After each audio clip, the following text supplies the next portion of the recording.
Alright, it looks like we're going to get started here soon. Everybody's in the lobby. We're just waiting on the teams to be ready.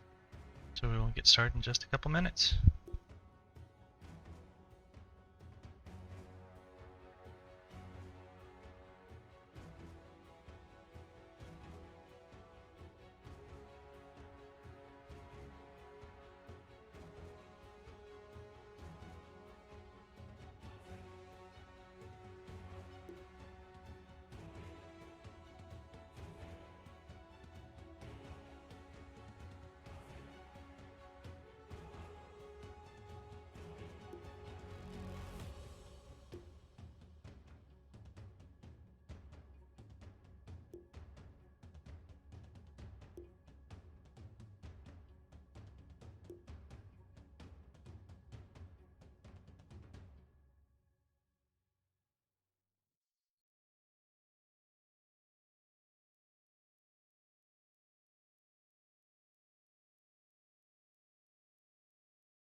It is Dyer's ban. Radiant's turn to ban.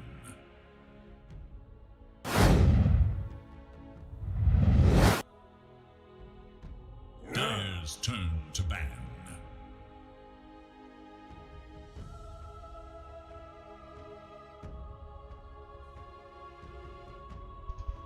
Alright, helps if I turn my microphone on. So, welcome to a Midwest Dota 2 League games. We are in Season 8. This is the playoffs. This is a lower bracket game of Call of Ambulance versus Midgetman PMA, or Plupo versus Midgetman. So we got some quick bans out. Plupo banning the Void Spirit, and then we've got Midgetman PMA getting rid of the Witch Doctor and the Riki.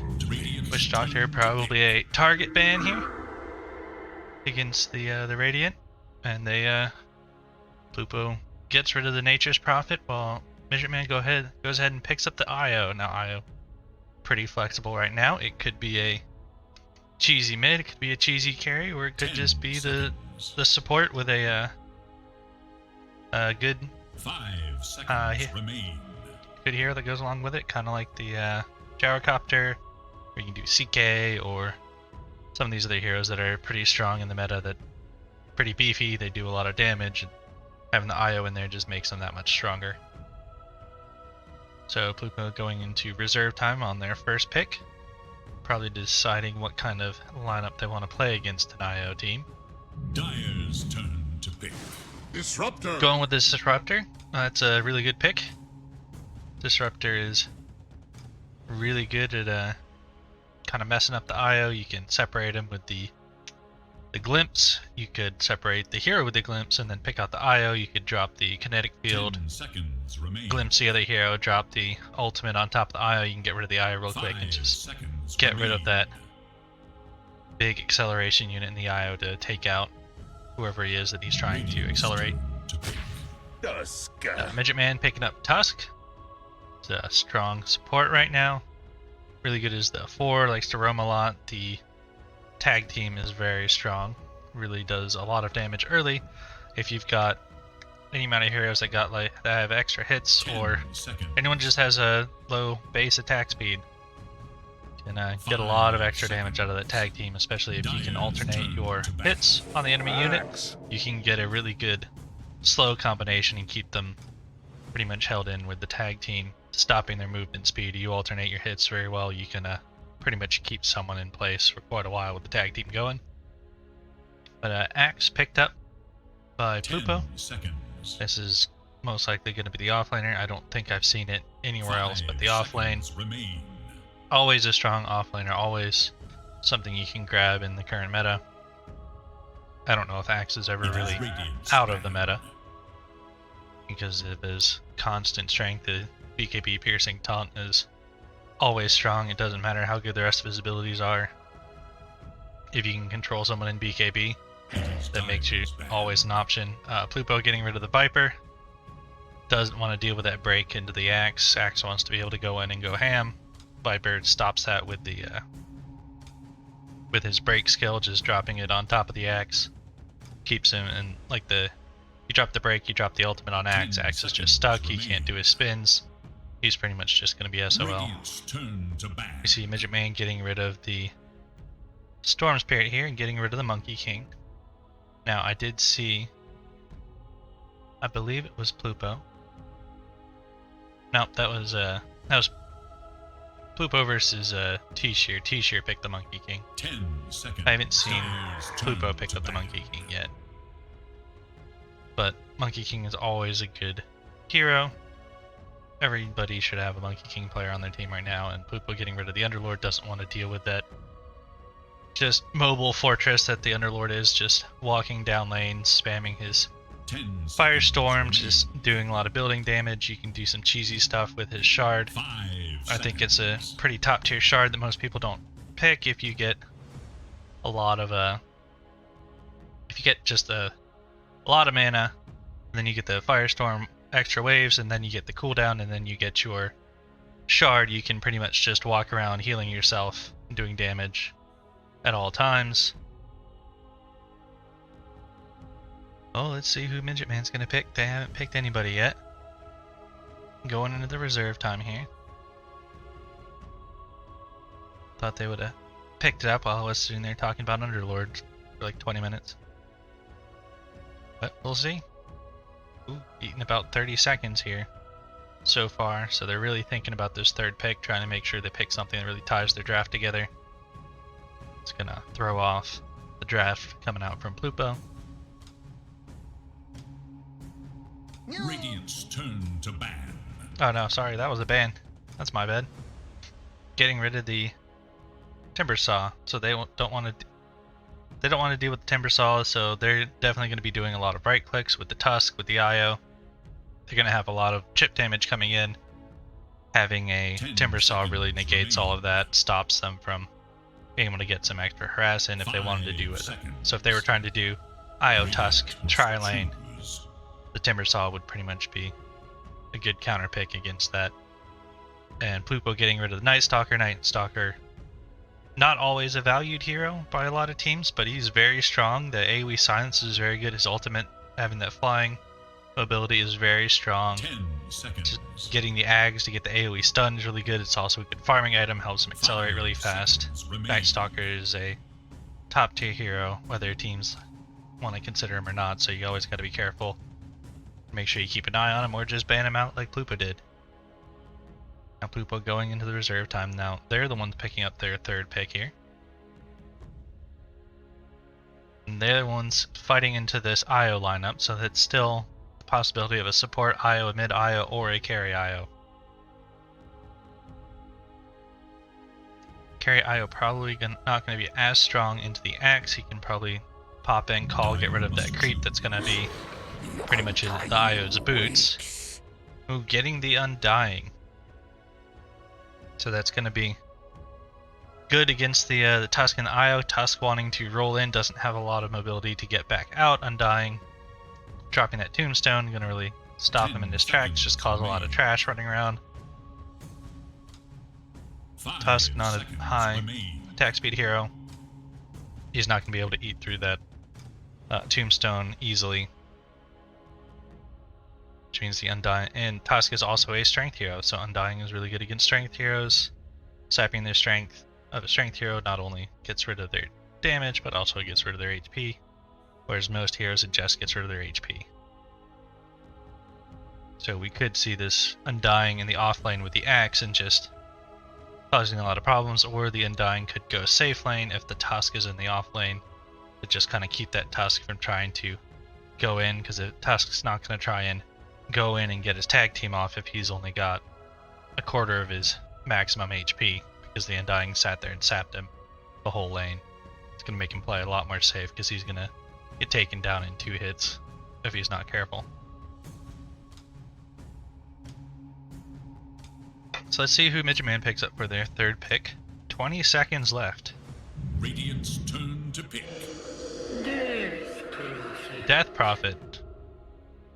So not a lot of reserve time left for their last 2 picks, so they're going to have to really think these through if Plupo does some quick picks on them. Plupo could do some just metagaming and do some quick picks and save the reserve time for their second to last pick. Make them pick a carry quickly without having to think a whole lot, but Death Prophet, that could be an offlane Death Prophet, that could be a mid Death Prophet, that could be a 5 Death Prophet. So what we're seeing for Midgetman is this very open draft. They've not shown their lanes, they've not really shown their hand. All they've really said is we want to have a pushing hero, we want a ganking hero in the IO and the Tusk, and that's pretty much all they've got.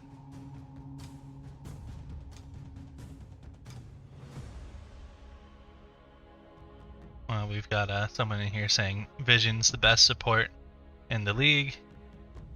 So, I don't know, I haven't seen Vision's play, so that'll be exciting if that's not a flame. Hopefully it's not, because I love seeing some good support play. I think supports are in a really good position right now, where they can take over a game, they can really cause a lot of problems to a lot of heroes, and just that's the best part about playing support, is your job is to make sure that the enemy cores just hate their life. Ooh, Alchemist coming out from Plupo, so they're looking for an acceleration game where they're going to try and get this Alchemist, make him beefy. So now Midgetman's got to decide if the counter and the AA fits in their pool. I don't think it's gonna. I don't know that AA really fits in this pool. I mean, I think you could make it work, but he's definitely got to make sure he doesn't get jumped on by the axe, but he could cause a lot of problems for the Undying, the axe, and the Alchemist if they decide to go for this AA. And they go for the Mirana instead. Again, another hero that could be flexed. Typically played as a roamer, but again, it used to be traditionally a mid hero. Could be played as an offlaner. It's not the strongest offlaner because you have to then use your mid, your carry, or your supports to fill that initiation role. But if you've already done that, then you could, or you have plans to do that, you could play the Mirana in the offlane, get her a little bit of extra farm, get some damage and utility items. For bans, we can see Plupo banning out the OD. 10 seconds. I've seen Plupo when they played against T-Shear. I saw him play that hero in both games. Picked it first in both games, decides he doesn't want to deal with it, getting rid of the troll on the side of Plupo, and Midgetman getting rid of the Puck and the Wind Ranger. Puck, very strong hero right now. It has 2 pretty decent builds, and they can go the mage with the pop round skills, or you can go with the right click build. The right click build definitely the stronger of the 2, but still some flexibility depending on what role you're trying to fill in with the Puck. Going with the Mars. So let's see what that says about their lanes. Choose your hero. I think Mars is a very flexible hero as well, but we'll have to see where they decide to put it. I think Mars is a very strong 5 because his abilities give him pretty much everything he needs. He can do a lot with items, but as a support, he's very strong.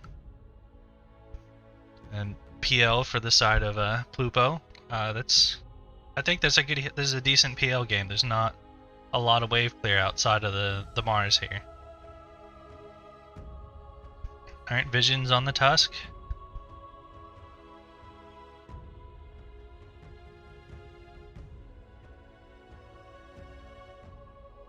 That's definitely going to be a mid Alchemist with Plupo playing it. Safe lane Phantom Lancer. I think PP Poopoo plays the 5. I've seen him play Disruptor once now. He and Plaster Delete, they picked the Disruptor 2 times in the games that I watched against pretty good, and they alternated. One of them PP Poopoo played and one of them Plaster Delete played. So I like the Mars set though. That is a stylish set. I like it. I'm a big Mars fan. Like I said, I think Mars is one of the more flexible heroes because of what he offers in his ultimate, and it gets hard countered by BKBs. That's why I kind of like him in the 5 role, because then you're buying BKBs to counter your 5, and you can pick your other heroes kind of around, knowing that there's going to be BKBs, and then deal with it, or force the team to pick died worse. early BKBs to counter the 5. You So deserve nothing. let's call it the Dire first. So we've got Prepare yourselves. for YNYNG on the Mars. This very We've got much. Midgetman on the Death Prophet. We've got Austin on the Marana. We've got You've Visions been on the Tusk. disrupted. We've got Chad Westlake on the IO. Now we've got PP Poopoo on the Disruptor. We've got Aragorn on the Phantom Lancer. We've got Plaster Delete on the Undying. We got BS Chili 2. I believe I butchered his name last time I casted these guys on the axe there. Then we've got Plupo on that Alchemist with the shared tangos, going for that mid lane role. Now PP Poopoo, I did see him play very well on Disruptor. Has one, I think I remarked on this last time, one of my favorite mounts for Disruptor, simply because this is easily one of the ugliest cosmetics in Dota. Just look at that. That's one nasty looking cosmetic. You know, if you're gonna not go for the most stylish cosmetic, at least pick a cosmetic that's gonna make your opponents cringe a little bit, or vomit into a cup if they have to. Yeah, looks like we're doing Undying in the off lane. Well, we've got 3 mid right now, so I'm not exactly sure what the placing the hamster on the power supply. You know, gotta make sure the hamsters aren't getting too tired. Give them a rotation. Got Dire posturing up here in their bottom jungle, taking over their triangle. Looks like they're going to be trying to get aggressive. And we just had Death Prophet solo in the top lane. You see the Radiant has rotated over. They're going to take over their top jungle, go into their top triangle, Just 30 seconds try to make now. some rune moves for the top runes. Consider yourself. Meanwhile, warned. Aragorn's got to be careful because this is a wraparound. If he's not careful, he could get caught out. He hasn't skilled something yet, so he could doppel. Oh, he should see them soon. They are just out of vision. So that was a good stop there. They stopped right outside of his vision. He doesn't see them. Oh, he sees them now. Can they get him? Ladies Doesn't and skill gentlemen, anything quite yet. welcome to this Dodges the arrow, Dota just match. able to walk out. So good plays by Aragorn, able to keep his life. And we can see Midgetman just leaving in the top lane, just not fighting those 4 in the top. We see Plupo in the mid. We see, I'm just going to call him Y because that is a very difficult to pronounce name. We see Y coming here with the mid Mars. I like it. I could have looked at the items, I'm dumb. Shared tangos always give away your mid players. Mid players always need shared tangos, they don't want to spend that 90 gold. Aragorn getting bullied out here until this disruptor can come over. It has to be careful because here we've got the Io. Ooh. Good doppelganger, blocks the arrow with the illusion. I mean, that is some RNG, but you gotta go for it when you can. Ooh, Disruptor might be able to get this first blood. The Q from Disruptor, the Thunderstrike. Oh. One pulse away. Thunderstrike, because of the damage over time, does more damage than any other skill in the game. Oh, there we go. F is my last hit, it denies. Hitting the wrong button here. Alright, we see Plupo getting some good last hits, 6 and 1 to 4 and 1. Oh, and blood. Now who wants as soon as I step away, then that's when we see first blood going.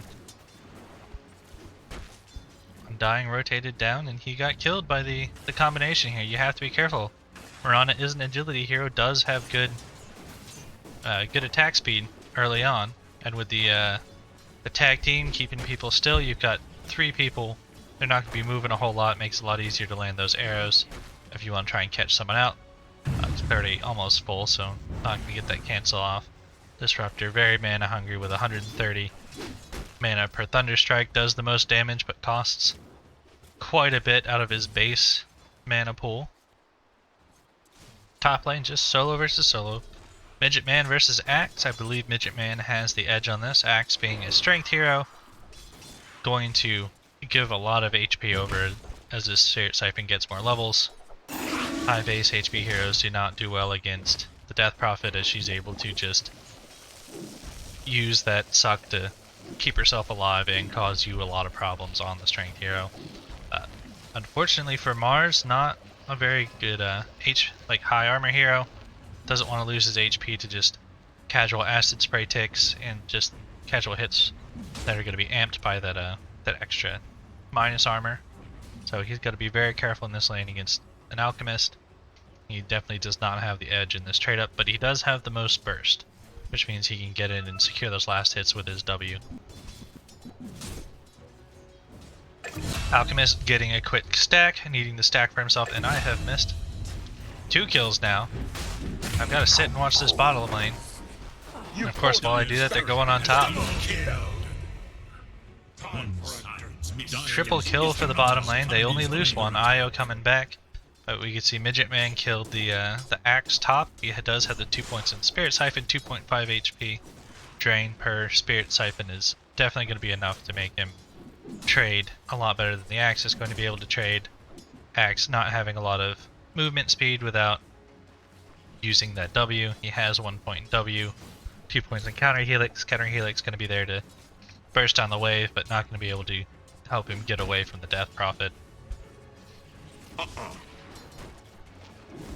Alchemist taking some side camps here. Not worried about the camps in the mid lane because he's not worried about whether there's valuable creeps in the mid lane. What he's worried about is getting those Grievous Greed stacks. That is why having this camp here for the Alchemist. That's why he's being able to be played in the mid lane so well nowadays, because those small camps are just straight gold for the Alchemist. Oh, Disruptor going down to the tag team. Now they're turning on to the Undying. Does have the Tombstone now, but I think it's going to be too late. It's going to be taken down. Aragorn trying to main up against the Tusk, try and take him down. 1 more second, has the Q, but it's not going to be enough. With the IO popping that magic stick, healing up the Tusk, making sure he's able to just walk this off. Give him some casual healing. Now he's got to be careful on Aragorn with that tag team. Ooh, and they're going to take him down. You can see alternating those hits with a 50 bonus damage. It doesn't matter that Mirana doesn't have the best base damage with that IO. Has decent base damage, but not the highest. When you've got plus 50 per hit with that second point in tag team, it doesn't matter. You could be hitting for 1 and you're still gonna do bonus 50. So a lot of problems for Plupo here in this bottom lane. The Tusk really doing a lot of work with the IO and the Mirana. IO doing a lot to keep the Tusk alive with that overcharge with the tether. Alright, quick magic stick heal. kept him alive. Axe trying to secure range creeps with the battle hunger. That is unfortunate. Oh, I missed another kill. Just yep, tag team's on cooldown. It's just a quick tag team kill. I'm probably gonna miss a lot of those because of how fast they're gonna burst people down with the tri-lane. The tri-lane of Midgetman is definitely stronger than the tri-lane of Plupo here. And part of the issues of the tri-lane is that it's very hard for you to get XP if you're the supports, especially if the tri-lane is not going well. So we can see Undying here, only level 2. Level 4 on the Io, level 3 on the Tusk, level 4 on the Mirana. Aragorn able to stay alive through most of this. I believe he's only died the one time. Yep, he's only died the one time and got a kill. So while they are taking the worst end of the trade, they are doing very well to keep Aragorn alive, keep him farming, and that's the most important part of a PL. It doesn't matter how badly your lane goes, if you're able to get what you need out of it, you're going to accelerate. Now we're going to see the Disruptor probably go down here with the tag team and the leap. Definitely going down, even though Tusk got sent back, but Mirana has no more leaps. It's going to get taken down here. We see decay. We still had a Spirit Lance if it was needed. Mirana leaping in to get that kill, but not going to be able to leap back out again.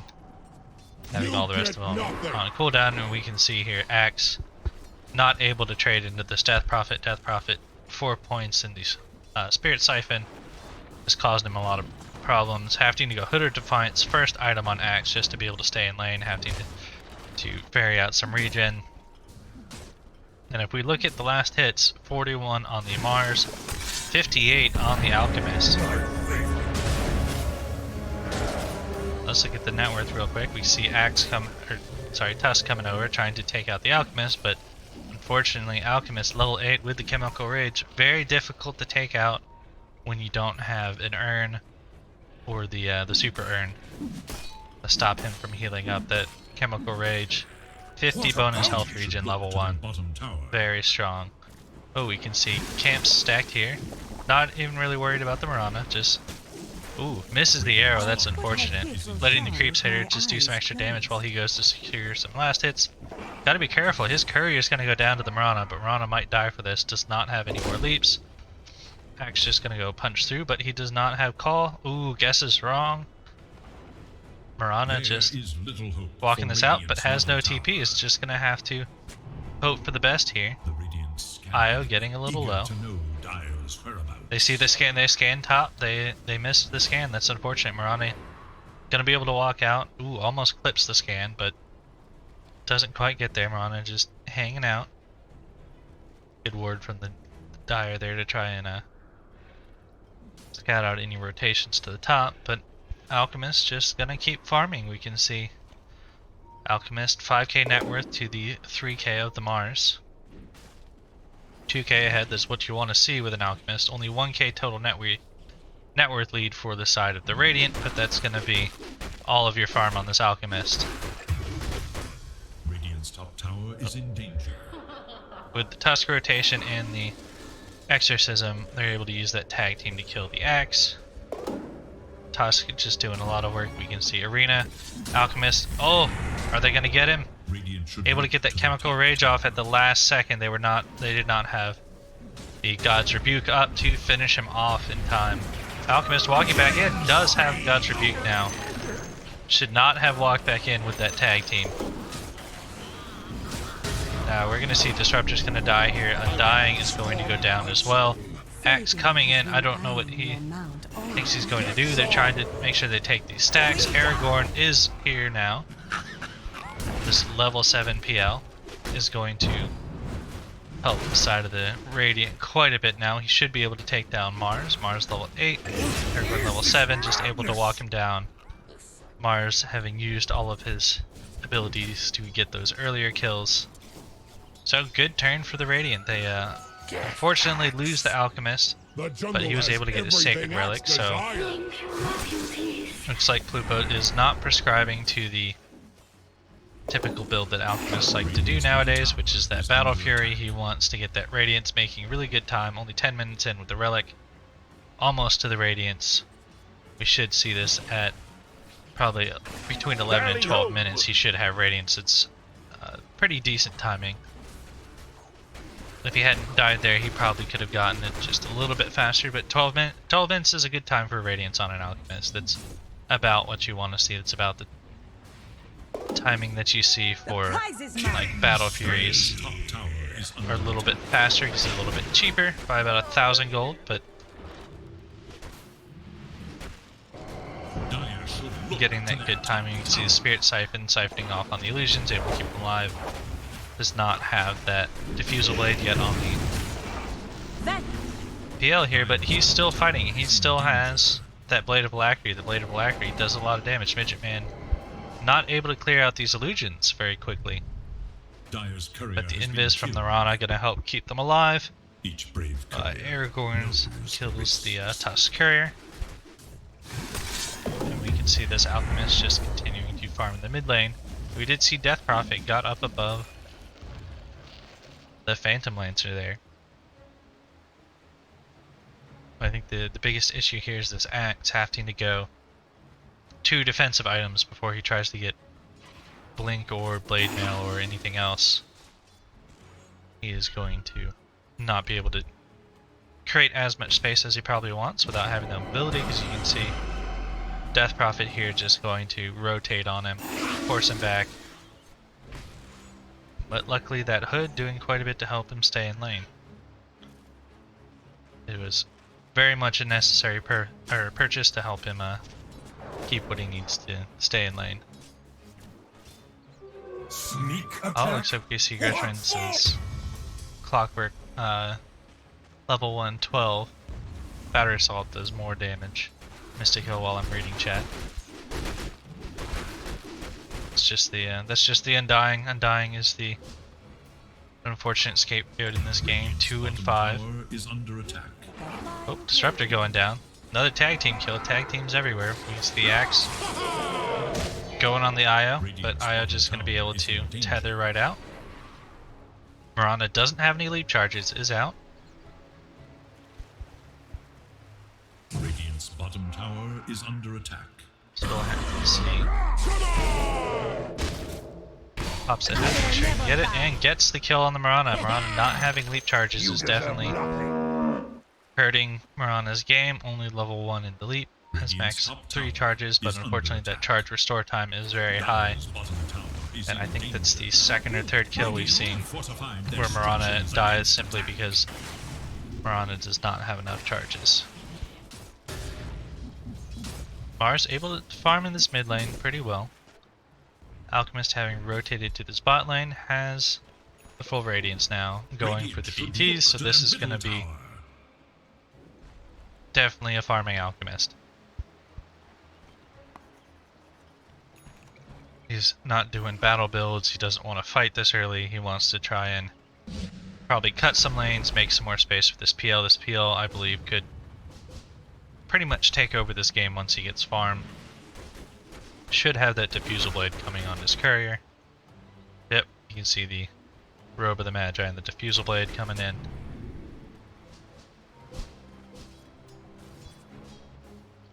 Radiant's bottom tower is under attack.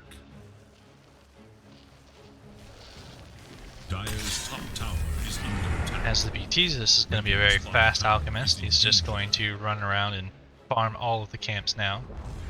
That does cause problems if you're trying to farm on 2 heroes, because this Alchemist is very much a vacuum if you aren't able to take over your opponent's jungle, kind of keep your PL and your Alchemist in separate lanes, and pretty much separate parts of the map. They're going to start cutting into each other's farm, and then you're going to have to decide who's going to get starved a little bit. But right now they're doing a good job of rotating through their own jungle and then getting out before the Dire can get there, and then farming their triangle and farming the opponent's jungle as well on the side of the Radiant to try and keep this net worth league going. Alchemist now at 10k net worth. We can see IO farming the jungle here. And we can see the Undying died mid. Pretty standard rotations from the Dire here. Just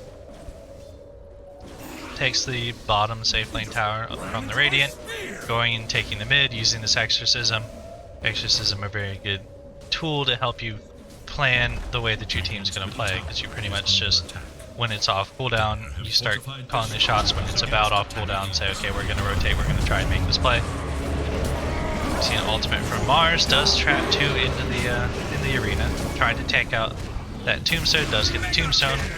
Fortunately, here comes this Alchemist with that magic damage, and now having a Blink Dagger is going to be able to take out the Mirana and the Mars. Now we can see this Death Prophet has no Exorcism. It's not going to be able to offer a lot as far as the right click damage, but does have Burst to get a return kill onto that Undying, who is unfortunately dying quite a bit. Axe going down here dove a little bit too far. This Death Prophet still has enough damage to take out the Axe. He's got to be careful there. You can't dive under the tier 2s, especially if the rest of your team is not following you. Alchemist here has the Radiance, has the bots, has the Blink. Going for the AC next. Once he gets that AC, he's going to be pretty strong and very difficult to kill. That extra armor is really what he needs to go along with that regen, because Alchemist not a lot of base armor.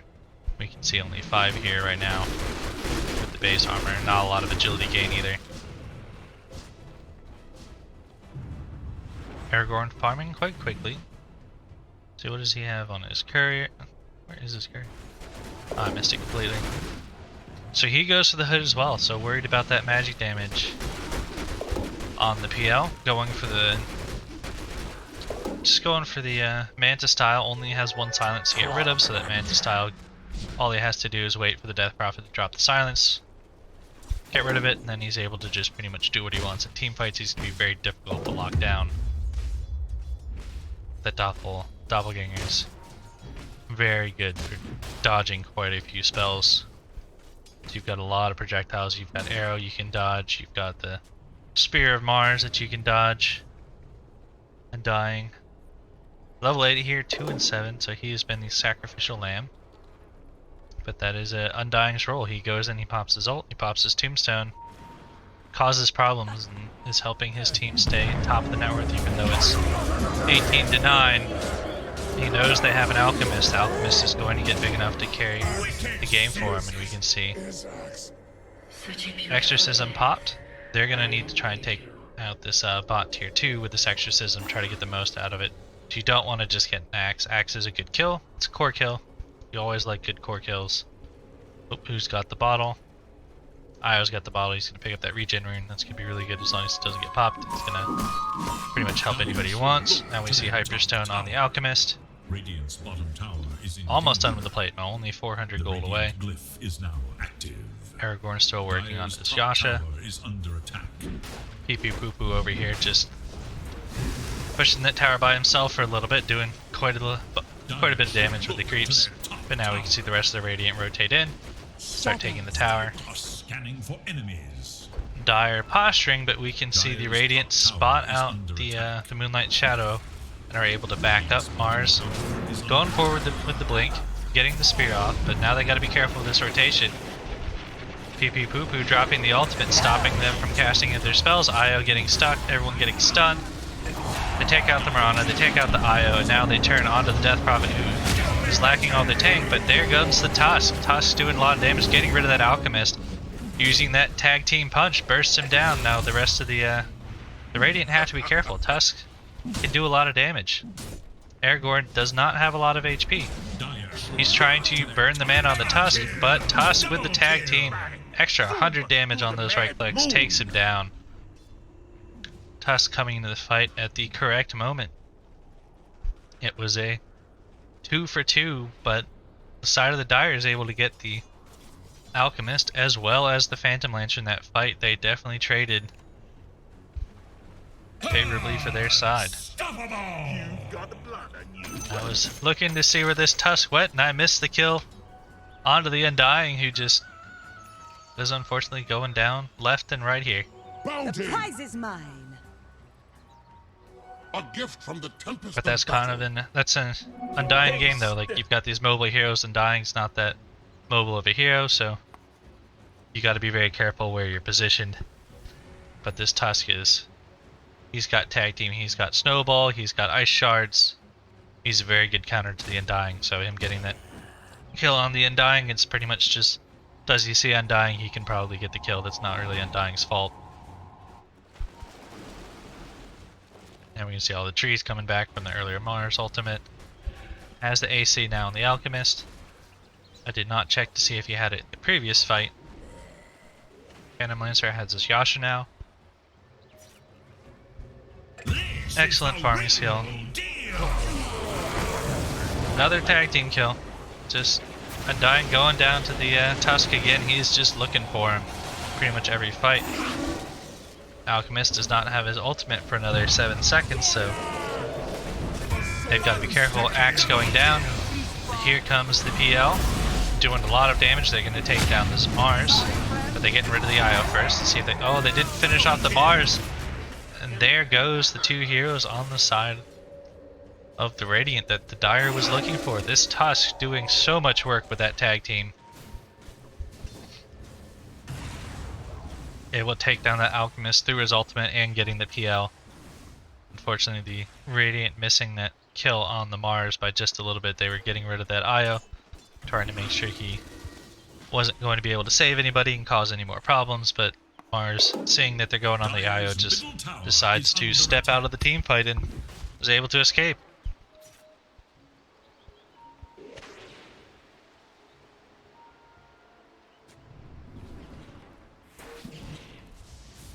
Ooh, getting rid of the good D ward. You can see they put it right on the ward spot. Not everybody checks those simply because nobody really likes to put wards on there. We can see a standard ward there, but they do not spot it on the side of the Radiant. But there we go. PP Poo decides to check. That is a normal spot to see visions, and he knows that, so he drops his sentry and he gets some gold and experience for his money. He gets his investment back. You see IO's got the hood. And he's got the Ags. We can see him going for the Sange now. Going to have quite a bit of extra healing. Has a range creep. It's always fun seeing Io get the movement speed creep because of how fast he can zip around the map with that Hood of Defiance creep. Ooh. Unfortunately, Tusk going right for the Undying again. He is just picking on him all game. Godlike now on this Tusk. 11-1 on the Tusk. This is a very strong Tusk. Going for BKB. But this Tusk is Dire's top tower is under attack. going to be able to survive in pretty much all the team. He's already surviving in all the team fights. He's going to be able to survive even better with that BKB. Radiant's bottom tower is under attack. We see a Shiva's guard coming out from the Mars. Holy shit! Dire's Oh, middle there tower goes Tusk. is under attack. Getting rid of PP Poo Poo One on can the only marvel at the high ground here. Dire's structures are fortified. Dire's middle tower is under attack. Again, Disruptor, Dire's same middle problem tower as the Undying, is is no not a very mobile hero. Able to catch pretty much anyone backing up, but does not back up well himself. This Tusk just taking full advantage of that like their inability to escape, and just going right for those supports and just trying to ruin their game, and he's doing a good job. This Undying's got to be careful, because here comes the Tusk. Tusk wants to get him again with the Walrus Punch. With the tag team, they just want to kill this Undying. They know they've got a creep wave coming. Pop the Exorcism. Didn't need to get the kill, but they want to have it going to try and take on this tower. But he backs up. They decide that they're not going to try and take that tower just yet. But sees the axe, wants to get the axe. Spirit Siphon broken, has it going now. But caught in the ultimate, but has the BKB. Gets out, axe caught here. Tag team, doing work. Alchemist getting the stun off, but doesn't have his own BKB yet. Probably saving for a buyback. Just had quite a bit of problems surviving in team fights because of the Tusk just going ham on him. Tusk going ham on pretty much everybody. See this Phantom Lancer does finish the Manta. Ooh, getting speared to the wall. He's going to go down to that tag team and the arrow combo. Excellent catch on the side of the Dire here. It's very unfortunate for the side of the Radiant, they have 2 farm heavy cores and they are getting picked off. That was a very good spear. Spears him right into the wall. Tusk pretty much always in the correct position. Oh no, Arrow catching out the Disruptor. He's gonna die. With the extra tag team hits, goes down to the Tusk. Tusk not trying to finish off that Undying. Undying does survive. We can see Midgetman on Death Prophet just getting some harass. Io healing up the Mars. Plupo just doing some split push, realizes he does not want to fight into the 5-man of the Dire right now. He knows that they are in the net worth lead, but knows that he's all the net worth whenever he dies. That is pushing his team's win conditions farther and farther away. So he goes for the split push, wants to get a trade. If he can trade tier 2 for tier 2, he's going to be doing pretty good. They want to try and wait a couple seconds here. But unfortunately, Alchemist has no mana and is not here. They try and take a team fight into the 5-man of the Dire. And this Tusk just going ham. Aragorn could be going down, but PP Poo popping in to save him with the ultimate. Saves the Phantom Lancer. It is a heavy commitment for that save.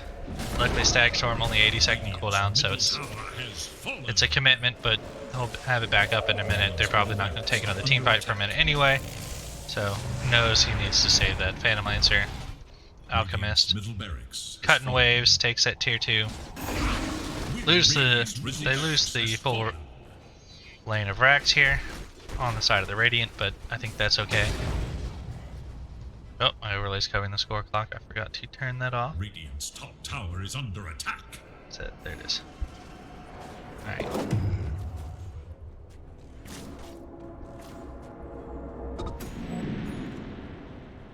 Forget to turn that overlay off after the draft. That's my fault.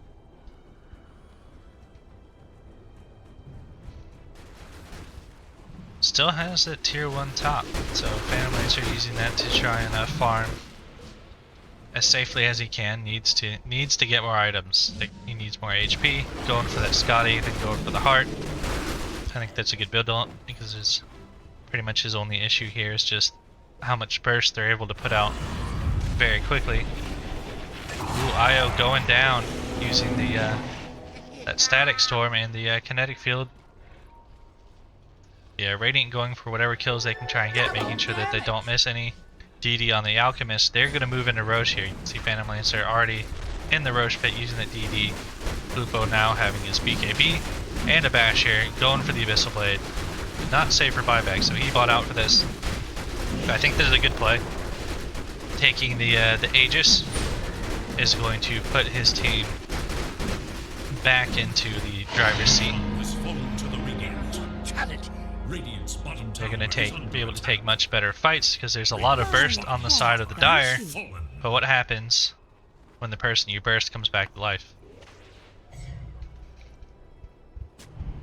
Tusk is going to have a lot more work trying to burst more people down, especially if they go for this Tusk, but he has the BKB, he's able to go right for that Alchemist, get the stun off.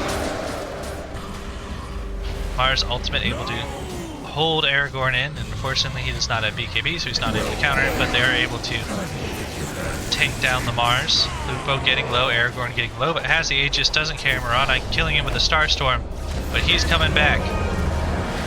He's going to try and turn this team fight. Unfortunately, Plupo does not have his ult back up, but ooh, quick cancel TP from the IO.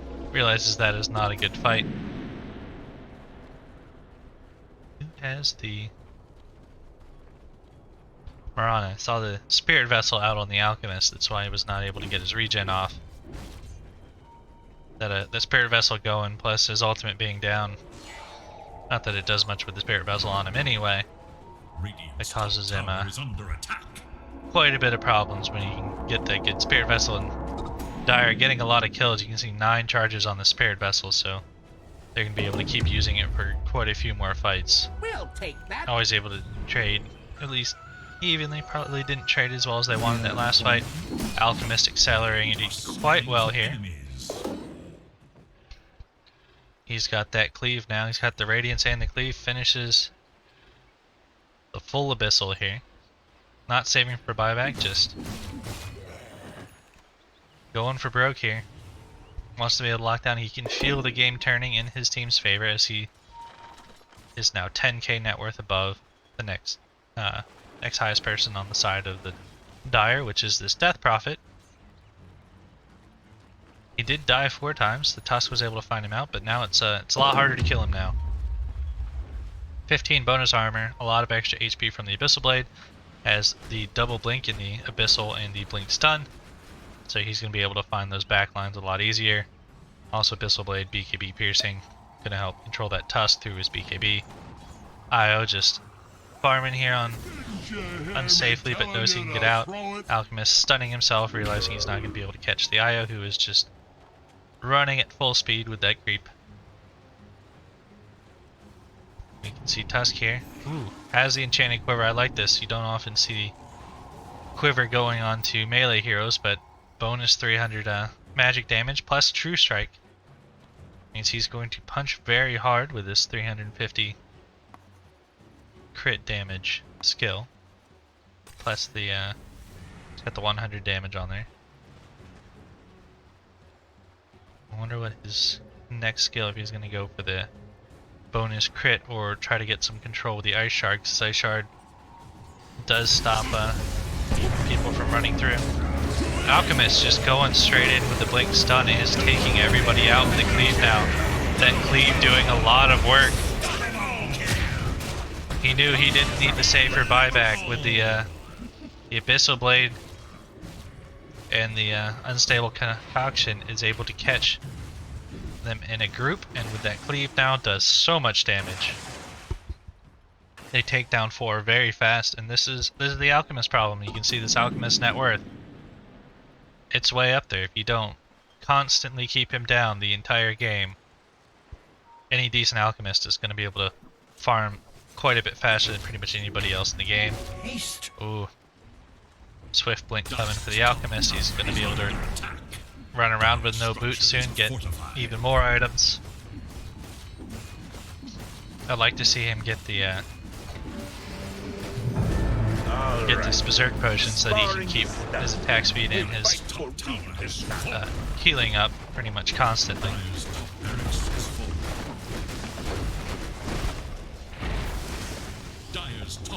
Oh, going to go on the Smarana, but does have one more leap. Is she gonna? Nope. Glimpse is going to pull her right back in, and she is unfortunately going to go down. Uses all of her leaps. PP Pooper over here, putting her right back into harm's way. Undying going down. I feel like I've said that quite a bit this game, but he doesn't really care. His team is doing everything they need to do right now. Ultimates and counter ultimates. This Mars is going down. You can see the power of the PL coming in. This PL is taking over, and this Alchemist is just an absolute monster now. He's going to survive for a little bit with that Yule's healing up a little bit, but it's not going to matter. Aragorn able to survive with the damage mitigation of the casual Hood of Defiance. Still a casual hood on the axe, nobody going for pipe. Not really needed this game, they're able to survive pretty much without it. This Alchemist is just a beast, and we can see Aragorn working his way towards that Scotty. I think once he gets the Scotty, he's probably not going to die anymore either. And this is the unfortunate problem that the Dire has. They are a timing-based lineup. If you look at their heroes, they have a very specific timing in which they want to win the game, and they were very close. But we can see this Alchemist just getting bigger and bigger, and we can see the Phantom Lancer able to farm. So while they were getting locked in and they weren't able to get a whole lot of farm, now they've really opened up their map. They're farming pretty much all of the lanes. They're able to farm most of the jungle on both sides. Able to capitalize a lot of this map. Able to use those bots to get a lot more farm. Alchemist still just stacking for himself and getting some casual bounty runes. Getting even farther ahead. 13k, 14k above his own teammate, who is the next highest player. 26k net worth. in the lead on the side of the Radiant, with half of that just being Alchemist. Over half of that, sorry. It's only 14k is the next highest on the next two highest. So yeah, more 27k net worth lead. That's what, definitely more than half. That's 2/3 just on Alchemist alone in the net worth lead.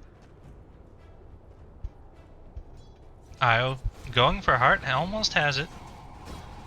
That's going to help his team quite a bit, but I do worry about the damage. Mars going for this Shiva's Guard, and now going for a Vladimir's Offering. Doesn't have a lot of damage items. Does get a lot of burst with the God's Rebuke and the Spear of Mars, but he is going to have some issues into the amount of sustain that the Radiant has now. Mirana going for the Ag Scepter, gonna have some burst potential, I believe it. Nope, Sacred Arrow now. They did change this. I don't think I've played this hero since this Ags was changed. That's right. It casts Starstorm along the path of the arrow, so she's gonna be more able to do more damage from a distance. Has been hitting a lot of good arrows. I have liked the Mirana arrows this game, picking out quite a few people. But unfortunately, now we've got a Scotty out on this Phantom Lancer. Radiant going right for him. They do catch out the Tusk. There's the counter initiation with the Disruptor ultimate, but Mars ultimate goes out, but BKBs don't care. He is countered very hard by BKBs. You can see Alchemist just running amok, and you can see the Phantom Lancer didn't even get to... He was getting low on HP, but didn't even get down to half in that fight, and is right back up to full. And they're going to... They should be able to take another lane of racks here. They might be able to... I think they could have gone straight for tier 4s. Let's check buyback status here. No buybacks on the Dire. Well, Mirana has buyback, but Mirana's alive, so that doesn't matter. Yeah, they could have... Ooh. No, Tusk does not have buyback. Unfortunately, Tusk goes down to the Alchemist with the stun, and that is GG.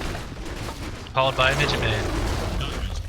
Good game from both teams. I liked what I saw. They did a lot.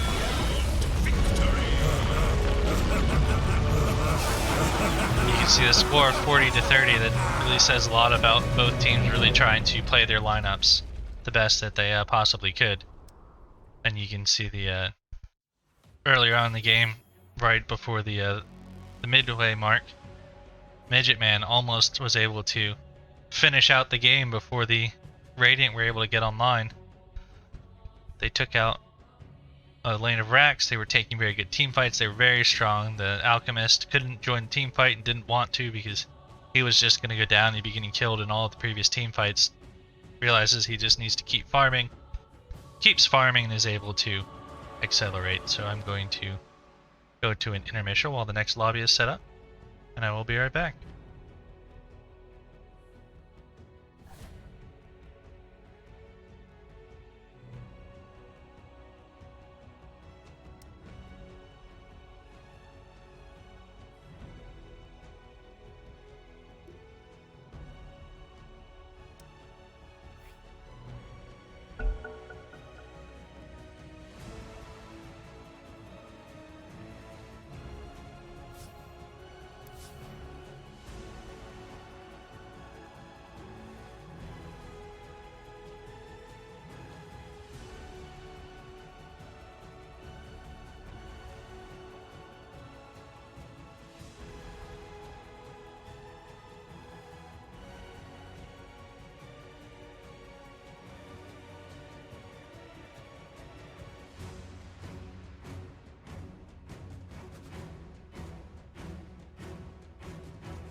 Radiant's turn to ban.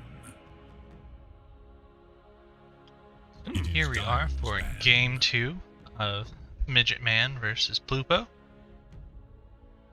See another quick ban of the Witch Doctor. Does not want to give that Witch Doctor to call a ambulance. And Plupo getting rid of the Nature's Prophet again. Midgetman getting rid of the Riki as well. Just doesn't want to deal with those two heroes again.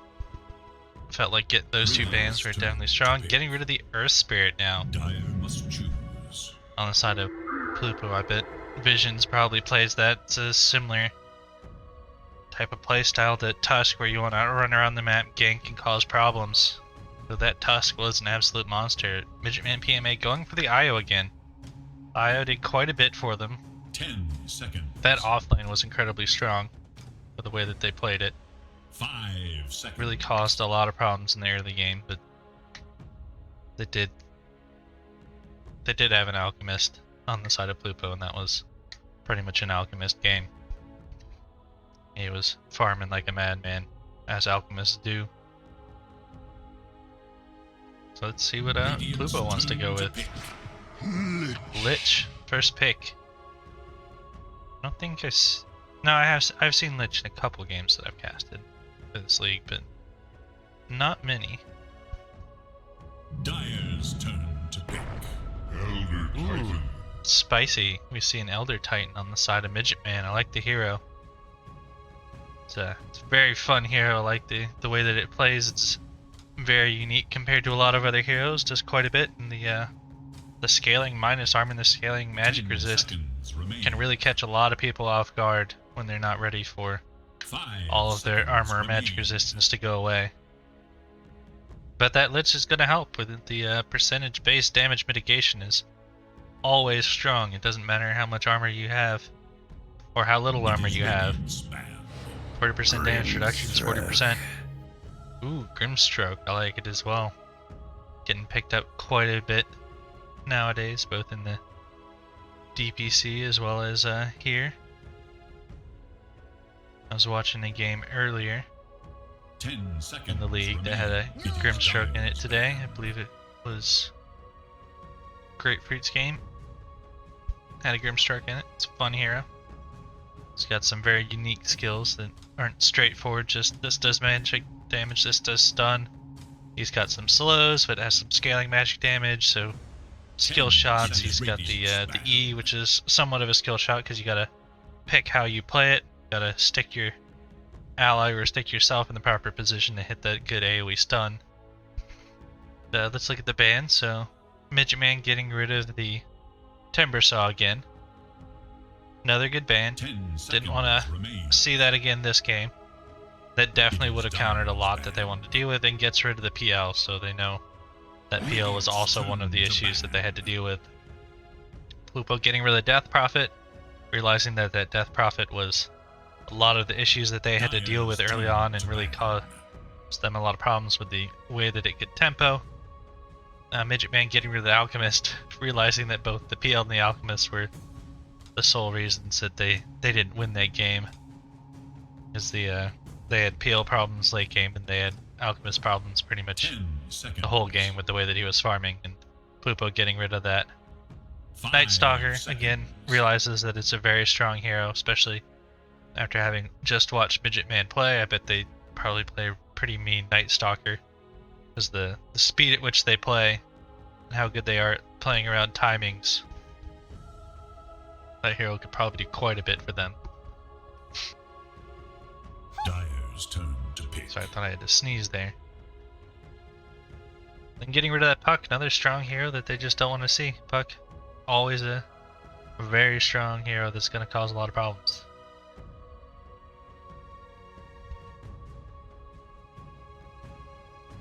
Ten seconds remain. 5 seconds. Let's see who Plupo picks. What I'm really hoping for is Midgetman to take this one. I want to see a full 3 games.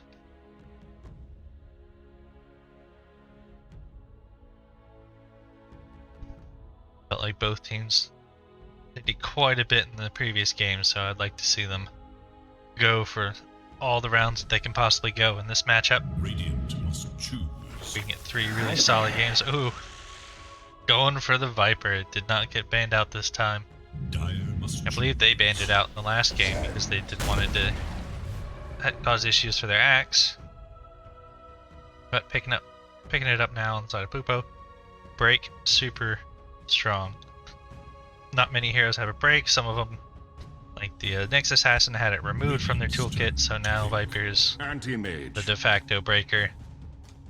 We can see the Sand King picked up by Midgetman, and then a quick anti-mage pick by Plupo.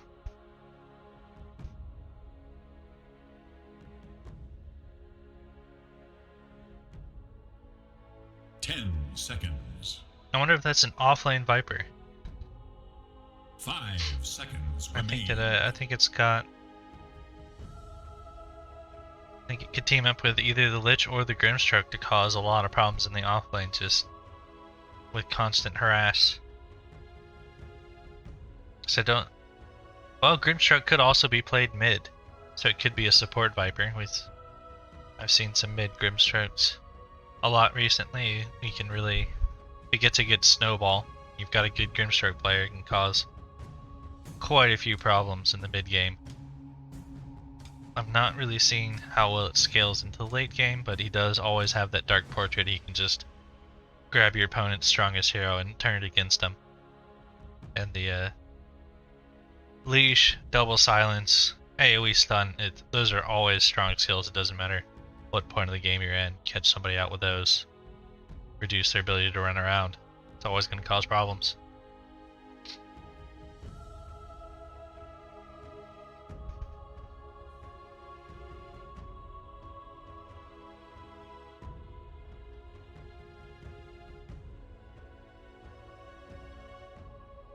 Midgetman taking a lot of time to figure out this 4th pick. They did this in the last game as well, went down into their last 20 seconds of reserve time. So they like to really think about this 4th pick. It is Radiant's ban. Goes for a Juggernaut. I like Juggernaut. He's a strong hero, good agility core. Agility cores scale much better compared to pretty much everyone else in the late game as far as right-click damage because of the attack speed bonus and the damage bonus that they get from agility. 10 It is an seconds. exponential damage increase, whereas most other carries only have a linear 5 damage increase, seconds remain. just based off their stats, not based off any other abilities. But the other advantage that I like with Juggernaut is Juggernaut has the option to buy his Ags, and then he has Omni Slash and his Ags Swift Slash. And the one thing that you want from your carry is to be doing damage and not getting hit, and when you're untargetable and invulnerable during that Omni Slash and that Swift Slash, you can't get hit, and you're going to be doing a lot of damage, which means your carry is going to be able to 10 do quite a bit without seconds dying. remain. And even if you do get blown up coming out of it, if you're going to get blown up that fast coming out of your Omni Slash, at least you're able to do quite a bit of damage with that Omni Slash. But Midgetman getting rid of the Storm Spirit, I think it's a pretty good ban considering their lineup. They don't have a lot of reliable lockdown right now. It could cause them some problems. Plupo getting rid of that OD. Ban. And then Midgetman getting rid of the Razor. Doesn't want that Razor to be Radiant's turn. sapping off the damage of the Juggernaut because they are very much one person doing a lot of right click unless that ET is able to get that Astral Spirit into a big wave of creeps and heroes. If he does, though, that ET hits hard. Another one of the more unique aspects of the hero 10 is that seconds remain. damage bonus where he can stack a camp, send his spirit in there, hit tag a couple of heroes, pull it back, and then all of a sudden he's just hitting like a truck and he'll catch some people off guards with that stapler. And Broodmother, banned by Plupo, does not want to deal with that Broodmother. Which means they're not going to go for a lot of wave burst on their last hero. Which is whatever their mid heroes. If it's the Viper or the Grimstroke they're worried about. Or their last pick, they don't want to go for something that is going to deal with the Broodmother well. And it's a super cheesy hero that when you have a good Broodmother game, you have a good Broodmother game. It's always Legion fun Commander. to see it picked up. Ooh, Legion Commander. I do like Legion Commanders, but unfortunately you are going to be fighting into the Viper break, so you probably have to try and catch him out with a duel, or he's going to cause you quite a bit of problems, because you 10 do, seconds. especially early on, you do require those procs from your moment of courage to 5 seconds. give you that little extra damage that you need and the lifesteal that keep you topped off while you try and kill your opponent during the duel, especially if you get not too many of your teammates kind of helping you take on the duel. If you get a quick nether toxin on the ground, you can mitigate a lot of damage coming out from Legion Commander, as well as do quite a bit of damage to the Legion Commander and able to try and turn on them without that moment of courage, keeping them alive.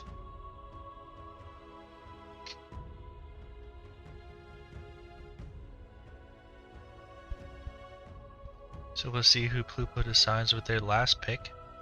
I do like the Legion Commander as well, just for the amount of reliable lockdown that it's got. You can get the Blink Dagger, and if there's somebody that you have to try and control, you can use that Blink to try and burst them down at the beginning of a fight and do as much damage as you possibly can.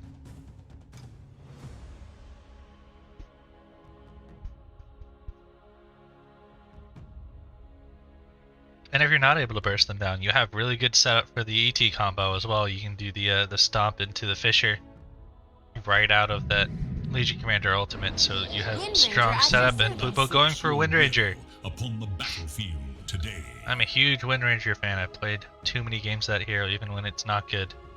I still play it just because it's fun. Oh, Plupo doesn't have the Arcana. Cosmetics are important. You gotta. The rest of his team, look at how shiny they are. Like the cosmetics. Ooh, we've got nice red cosmetic on the Viper. I like this Grimstrike set. That's pretty cool. Lich rocking all his immortals. It's a good set as well. IO. Looks like an IO. Doesn't have the cube. Only has one cosmetic. Like the Sand King. Legion Commander could use some more cosmetics here. Juggernaut. Ooh, I like that sword. That's pretty cool. That's a cool ET set. I like that.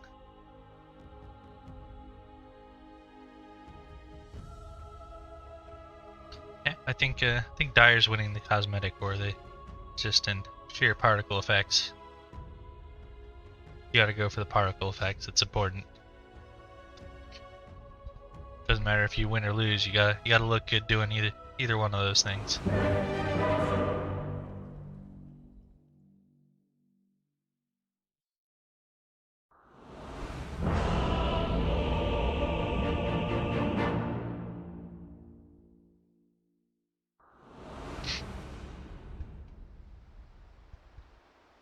You know, let's call out the Dire side again. So we've got Plupo on the Wind Ranger. We got BS Chili 2 on the Viper, so that is an offlane Viper. We've got Plastered Elite on the Grimstrike. We've got Aragorn on the Anti-Mage, and we've got PP Poo on the Lich. We've got Chad Westlake on the IO. We've got Midgetman on the Juggernaut. We've got Austin on the Legion Commander, and we've got Visions on the ET. And we've got Y on the Sand King, so that's a mid Sand King. I've not seen that before. No shared tangos, though. Did nobody get shared tangos? Oh no, looks like Midgetman's going mid. It's a mid Juggernaut. So they are moving things around. What drum sounds this beat? That's interesting. I've not seen teams move around their heroes quite so much before, or their positions.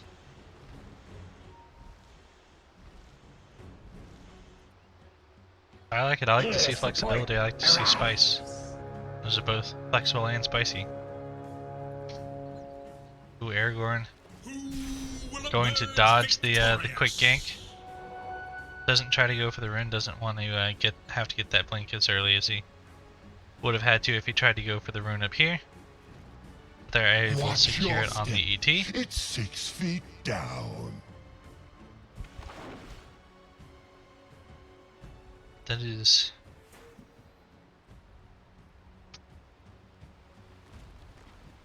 I don't know if that's a support Sand King or support Legion Commander.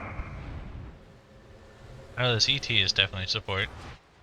Going with the TP, gonna get that that spirit going to drag through everything on the map. Here it comes.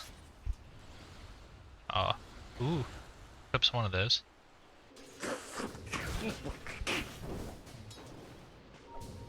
So that we can see Mr. Chad, he's gonna be the carry over here. That's ET just, look at that damage, plus 92. Unfortunately loses it right at the end. Good body blocks, he's gonna double kill, yes. Like I said, you gotta be careful with that Astral Spirit. You get a good amount of units hit by that Astral Spirit and you are going to be killing people with that stapler. Vision's quite the strong support. Has the natural order now, so minus armor and minus magic damage. Does trade very well, but does have to be careful of the double slow. Once Viper actually gets his Q. You're almost. I've not seen Nether Toxin gotten first. I think the Q might have been able to help him, but should be getting it. Has it in the level 2, so only had it for a little bit, trying to use it to farm. Potentially, probably thought he was only against the IO. The TP from Elder Titan probably caught him off guard, especially with pulling that Astral Spirit across the map. So my last hits and denies here. One Ranger doing very well with 14. Juggernaut only having 9. Does get a deny there on the range creep, but does lose his own range creep. Doesn't get it.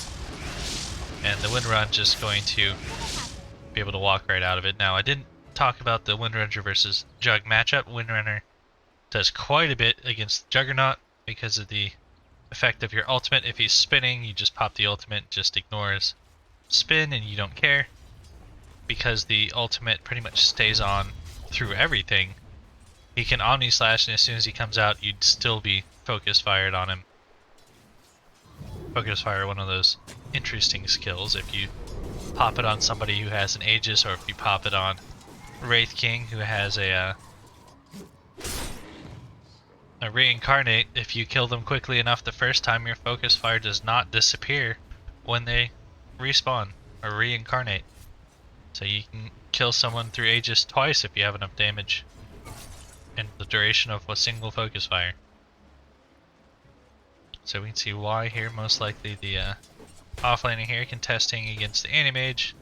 Animage doesn't really, well, pretty much any melee hero does not like fighting into a Sand King because the Caustic Finale is just, it's so annoying to take so much just extra splash damage. But he's pretty much only going to have the Caustic Finale to harass with because of the mana burn here at 1 point. It does get the counter spell for bonus magic resistance. I think that's a very good idea, especially against this Caustic Finale if he doesn't level it up very much. But I think he might because he's not going to have any mana for spells. The Animage constant spilling damage over there. Ooh, Mr. Stapler is at it again. Pretty much should probably just keep an eye on Visions the entire game. See what he's doing. Viper. Level 3 goes for more points than Nether Toxin, so looking to farm.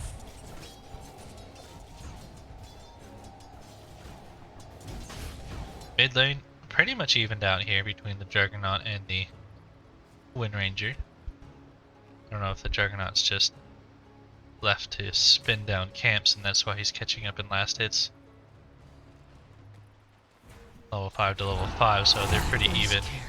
Find peace, thou See monster. Legion Commander going down. You've got the Frost Shield plus the Frost Blast. Bounds for the dead.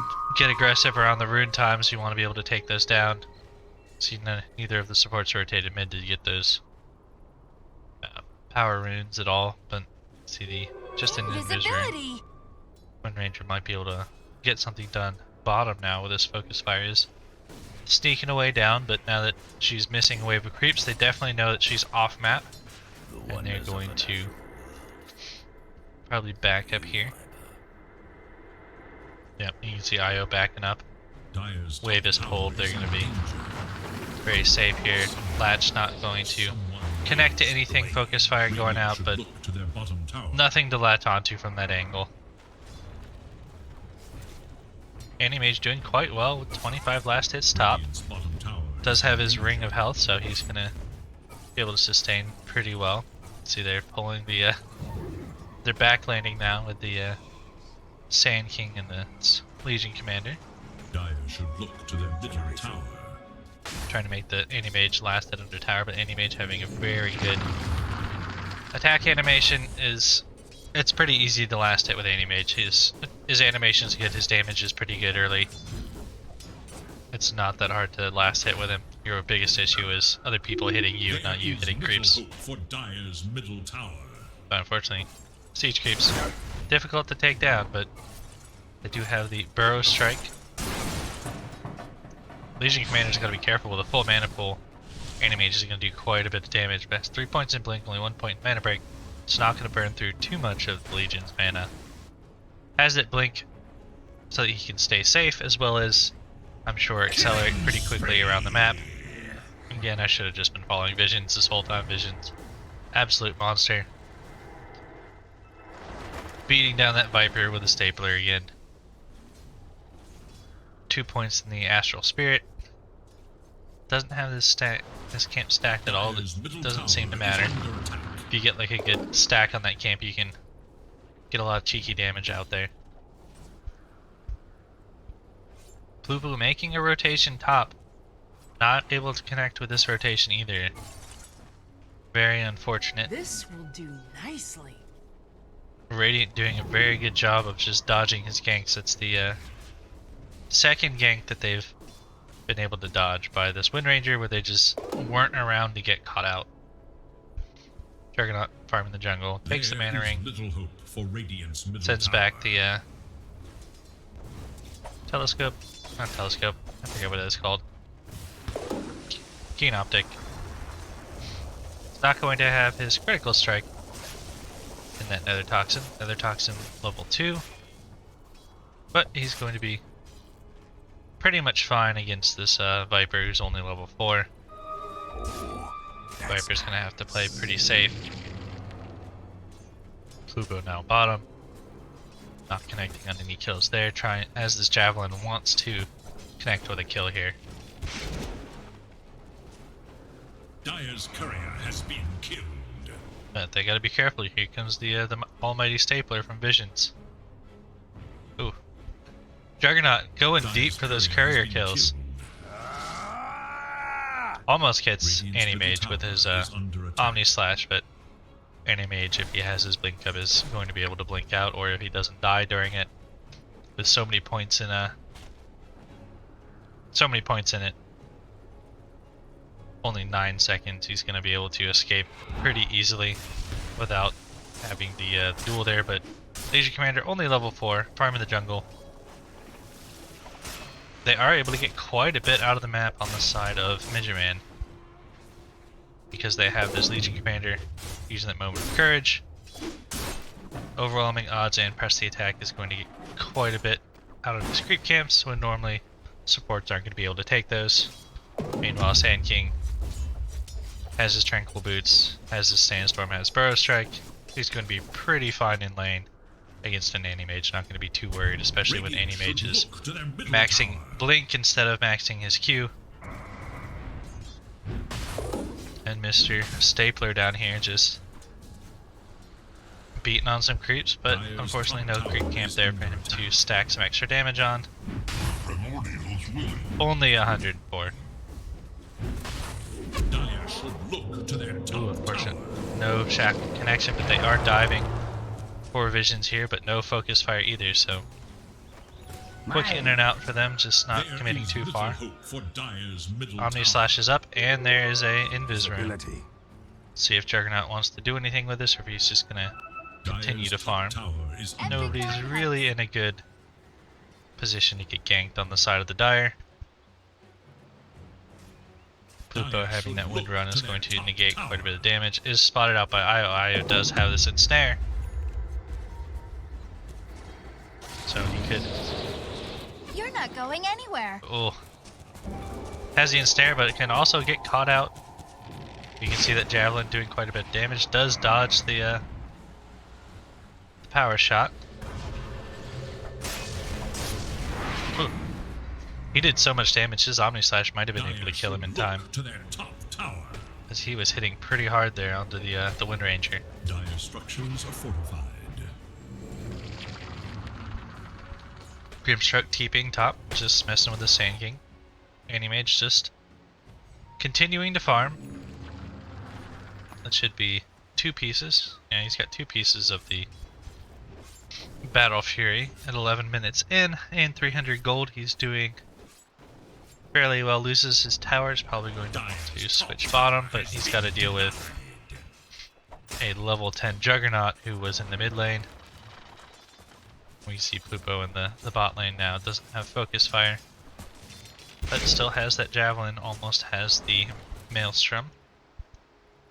See a lot of Wind Rangers getting Maelstrom first item. It used to go straight into the MKB, but a lot of them getting Maelstrom. Maelstrom just the faster early game item. Still does quite a bit of damage. Much shorter build up. And does help you get a lot of these squishy supports. We can see Dust here. Ooh, Dust broken. Does not spot out the Anti-Mage, but knows he's there. They do have duel.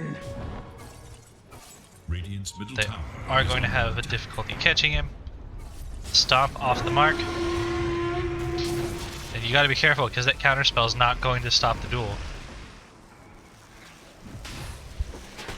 This Viper caught out, gonna get dueled, is going to go down to the Radiant, and that is plus 10.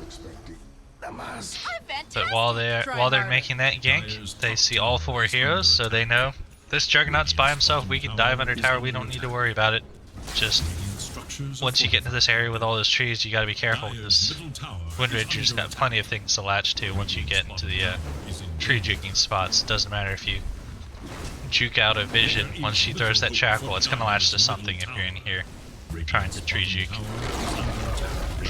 Here's the best way to juke a Windrunner is run straight down the middle of the lane and hope creeps don't show up to get you a little problem with the latch. Io farming away though, getting some ancients. Let's look at net worth. Io top of the net worth, going straight for that Ag Scepter. Already has 2 parts. Doing pretty well, Plupo.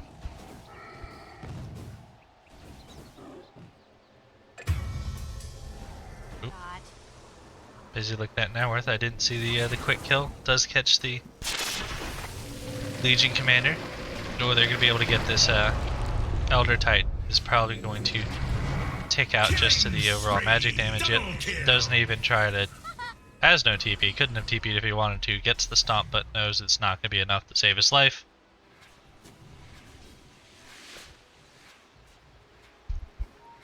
Three versus 1 is not where you want to be as an Elder Titan. Little hope for Dire's middle tower. Radiant's bottom tower is under attack. Juggernaut has ultimate if he needs it. Gets the double kill. Is still latched. Gets caught on the tree.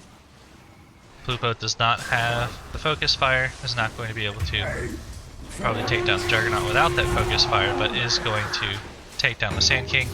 And now we see duel coming out on the Viper. I don't know if they have enough damage. They are going to kill the Viper, but they weren't able to. Double kill. They weren't going to get the damage, but they do get a double kill. We can see Visions coming in with the stomp, but doesn't commit too far. Sees that one TP, probably knows that there's another TP behind it. Backs up, knowing diving tier 1s right now not the safest. Everyone's respawning. Radiant should look to their middle Mr. Io just farming away. Almost has that Ags, only about 1,000 gold away. Juggernaut here is going... he's going for Battle Fury himself. He almost has it. Anti-Mage has the Battle Fury now. Juggernaut is still 200 gold away, but they are fairly neck and neck in net worth, because you can see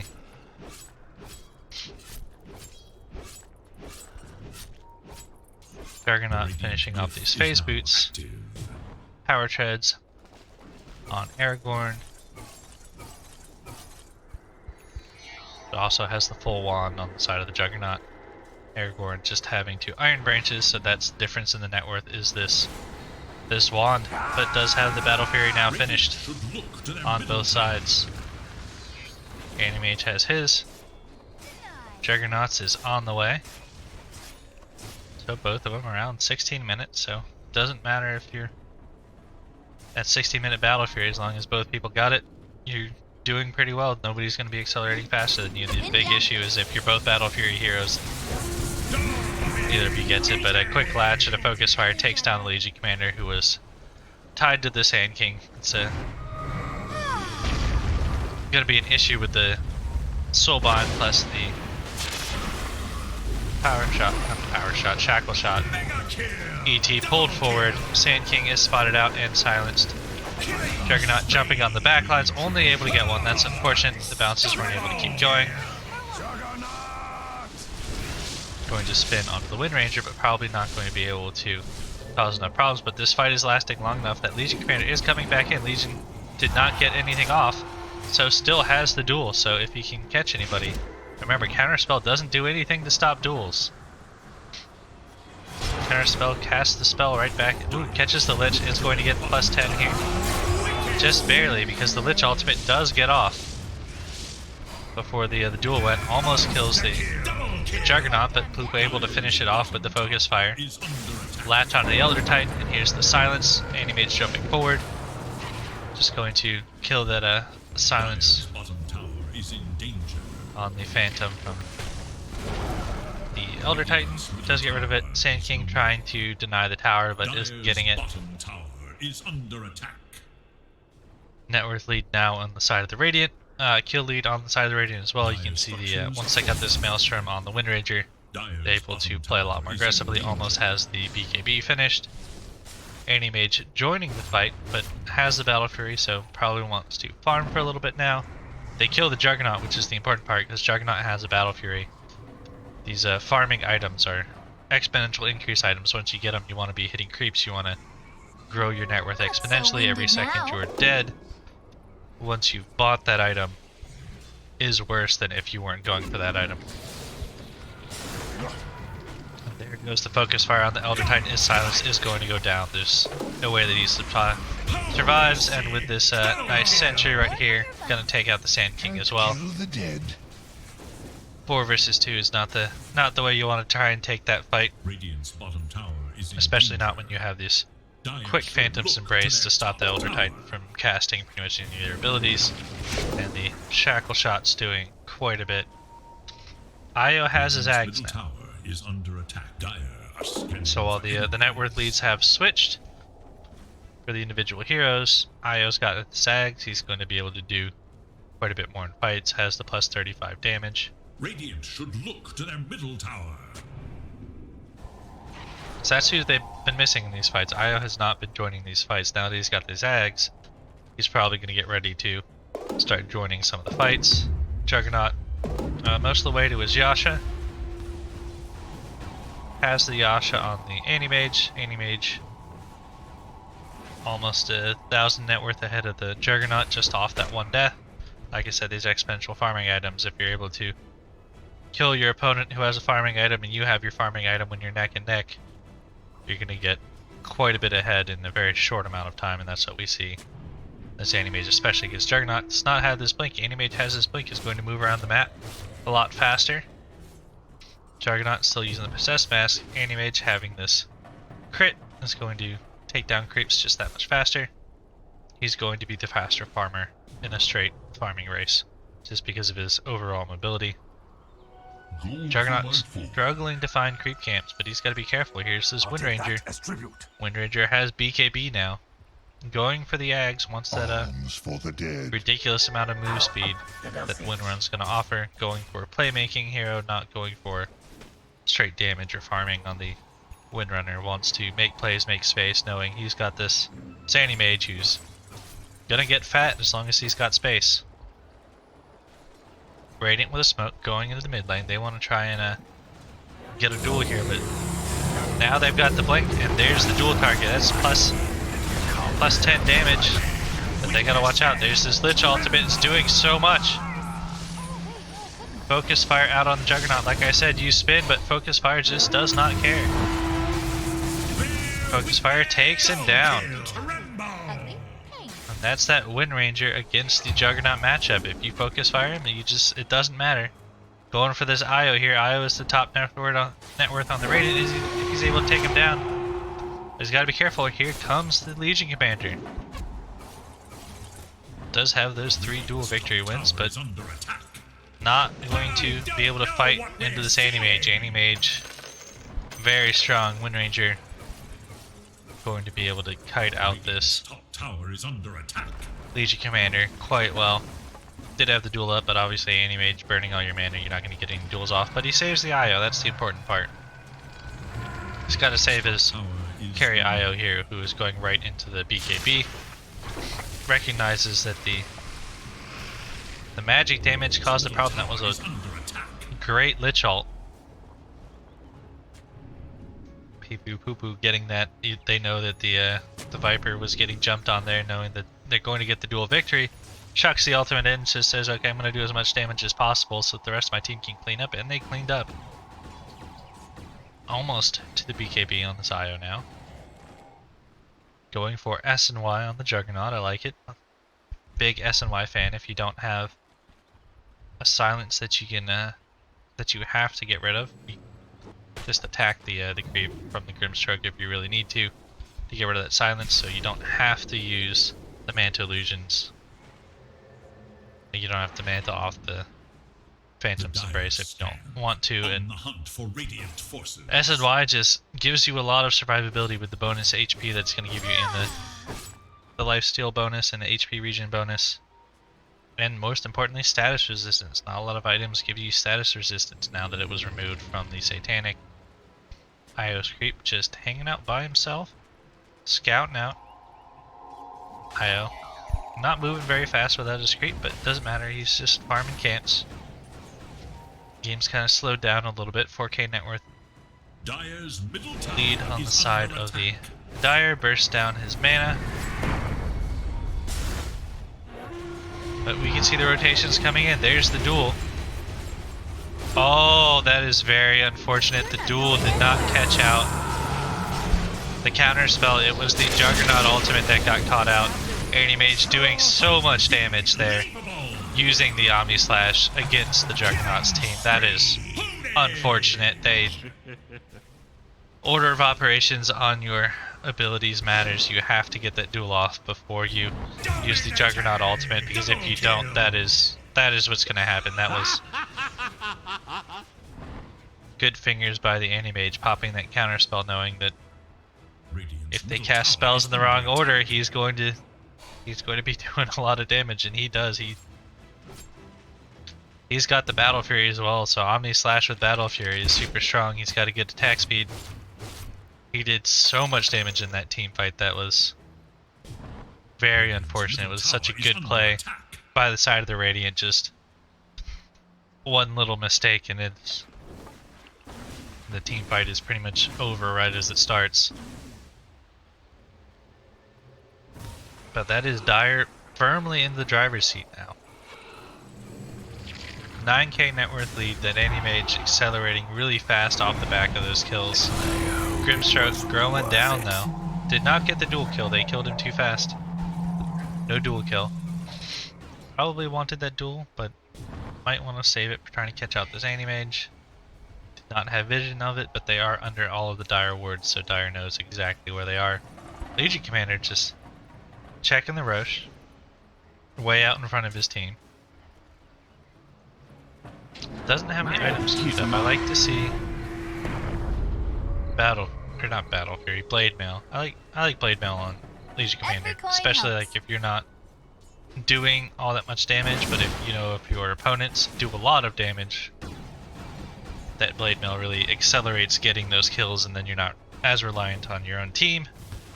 You can pop into the back lines, catch someone who's going to do a lot of damage on the back line, and they'll pretty much kill themselves. But also, it's a support Legion Commander, so could still be thinking Blade Mail, but just is not the farming hero. Gets that Blink Dagger pretty quickly, so that was probably Illusion. most of what they were trying to get out of the early farm on the Legion Commander, which is good. I like the Blink Dagger. BKB gonna stop a lot of damage, but not going to stop. Ooh, gets the kill there. Doesn't stop the focus fire. Tethers to the ET. Has a lot of damage there.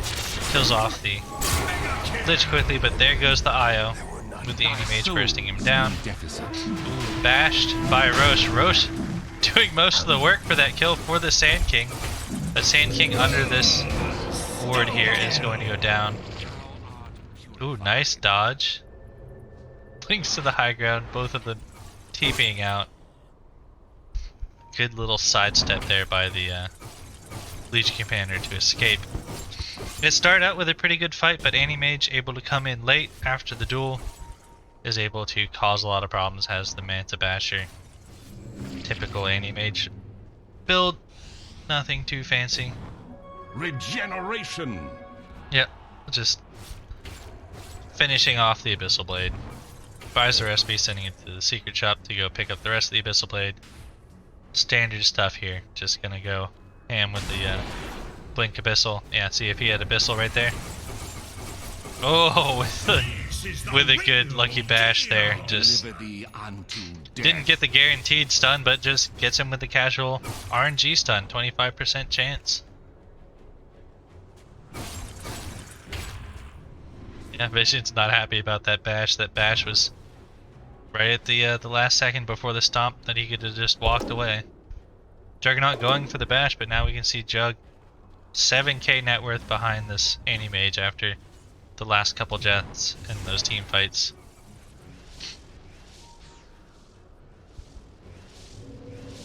Radiant's bottom tower is under attack.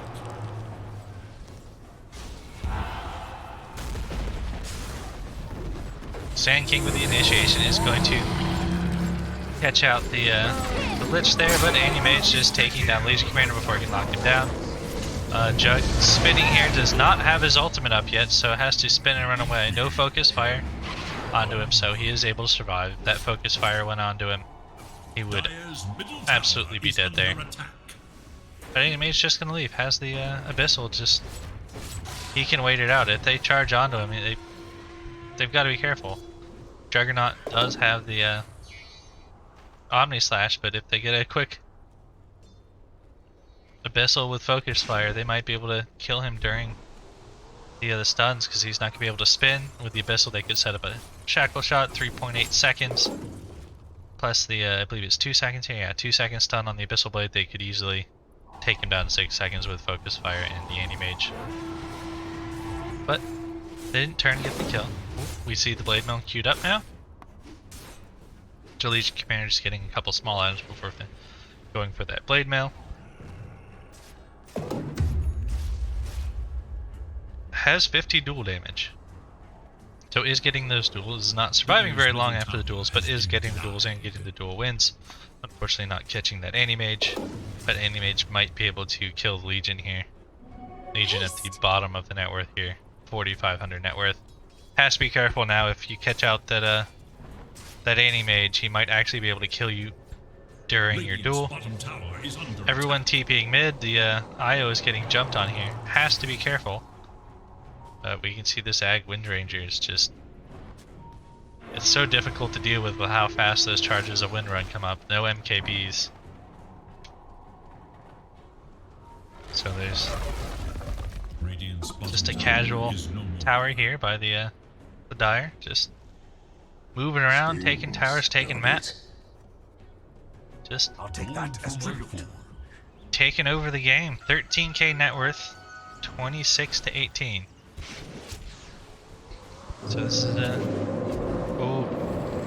shackle into the AoE stun. Does get invis, no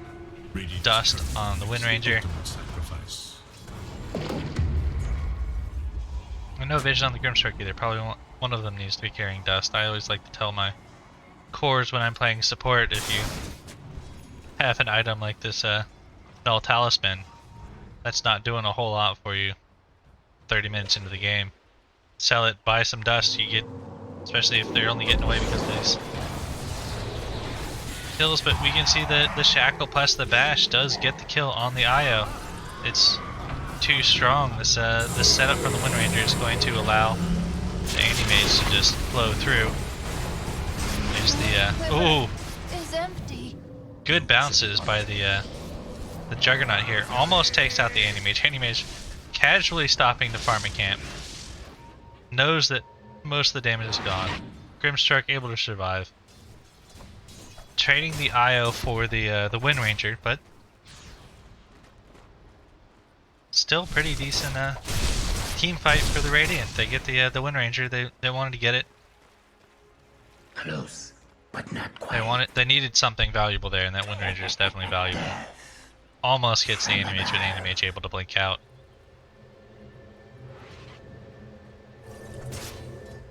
We can see Juggernaut going for the MKB. Legion Commander almost dying to the illusions here. Going for the MKB instead of the Basher on this Juggernaut. Knows that he needs to be able to take out that Wind Ranger in team fights with his ultimate. Probably not going to catch the Wind Ranger with anything but the ultimate, but that Ag Scepter, that Wind Ranger moves very fast. Unlocked move speed is very much OP. It's not in my nature, but And what's very fun is if they get they've got Titan Sliver right now, but if they had spider legs on that Wind Ranger, it's almost impossible to catch her. Ooh, Anti-Mage just live by the wand shall die. catching out the IO. It's the Abyssal Manta for you. It's pretty much gonna solo kill anybody at this point in the game.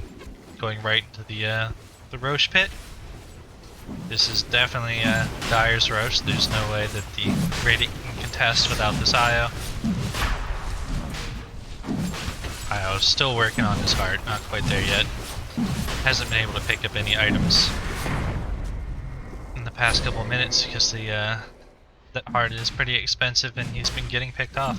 He's been dying first in teamfights, so it's quite unfortunate for the Radiant. But Dire here picking up the Aegis. This Anti-Mage is gonna feel pretty much unstoppable at this point. The only thing that he's almost died to is this Omni Slash, and they only have one Omni Slash, and he now has 2 lives. Bottom tower is under attack. Cancelled TP by the Viper. You can see the Juggernaut TPing out, Anti-Mage blinking his way over there.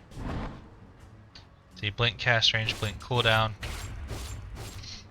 Very much standard Anti-Mage. I want to move around the map build selection, and I don't think I've seen many people take the other towns because there's really, you don't really need the strength that much. You want the attack speed, armor's better.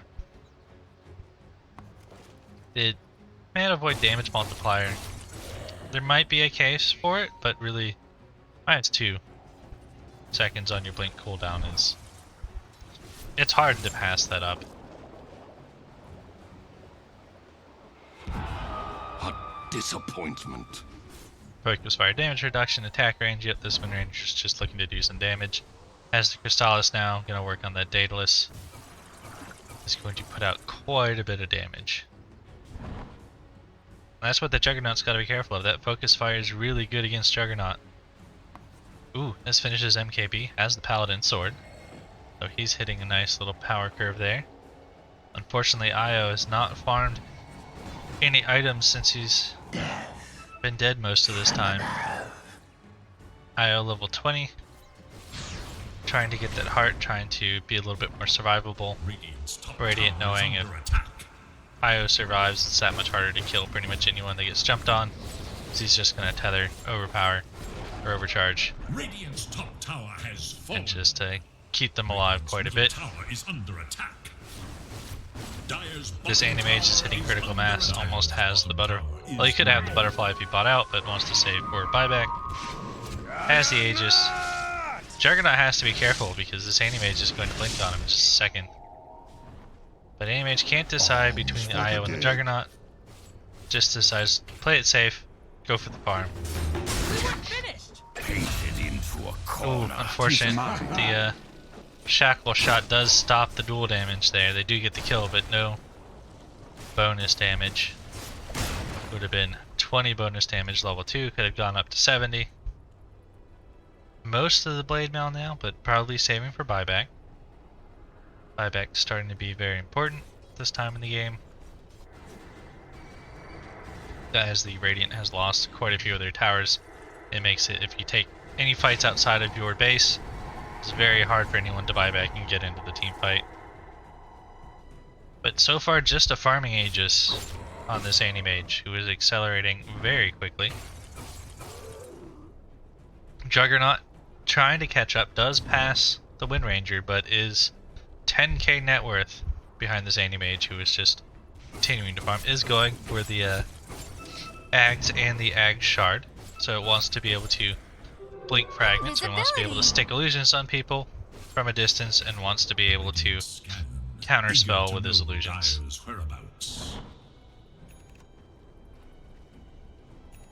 Also, having no mana cost on your counterspell is nice. Then you never have to worry about whether or not you're going to get it off. Nothing to burn his mana though, so Anti-Mage probably always going to have enough mana for counterspell at this point in the game. Just the casual region of the Battle Fury on some of these heroes that don't use that much mana, like the Anti-Mage, is going to keep you topped off because his only big thing is Mana Void. Otherwise it's just 60, 60, 275. Not a lot to use his mana as long as they don't fight non-stop. Stops going for the Daedalus on the Wind Ranger and is going for the Sheep Stick.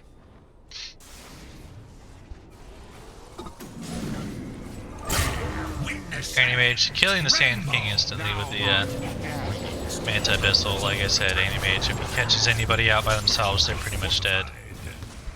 Anti-Mage is just that strong at this point in the game. Very difficult to fight into. Wind Ranger focus fires the tower, wants to take this tier 3 down. He's using those extra charges of Wind Run to make sure that he can safely get rid of that that tier 3. Tier 3 towers not as important now that they removed shrines. They've been gone for so long. Tier 2's the more valuable towers, but tier 3 taken down, and now that they take that tower down, they are just diving deep. But they did trade the Wind Ranger for the... Only the Sand King has been dead at this point. Then there's the duel. See if they can... Oh no! Bonus damage on the Viper.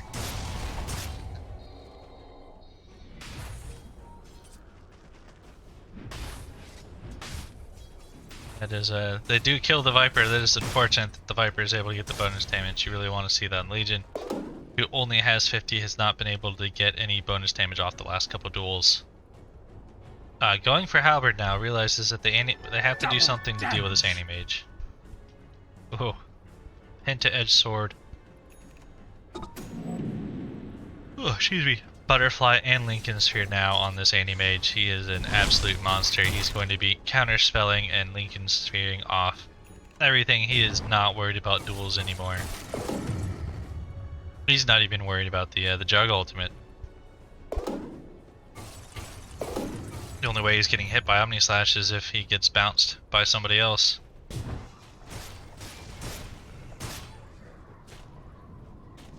And I do believe Lincoln still pops when Burrow Strike hits you, so it does stop the Burrow Strike. So not a lot of ways to keep this Anti-Mage down now. He's going to be going crazy. Heart is finished on the IO. So 3700 HP on this IO. Casual 81 regen, especially with the changes to now its max HP regen on the hard press. Definitely benefits the IO.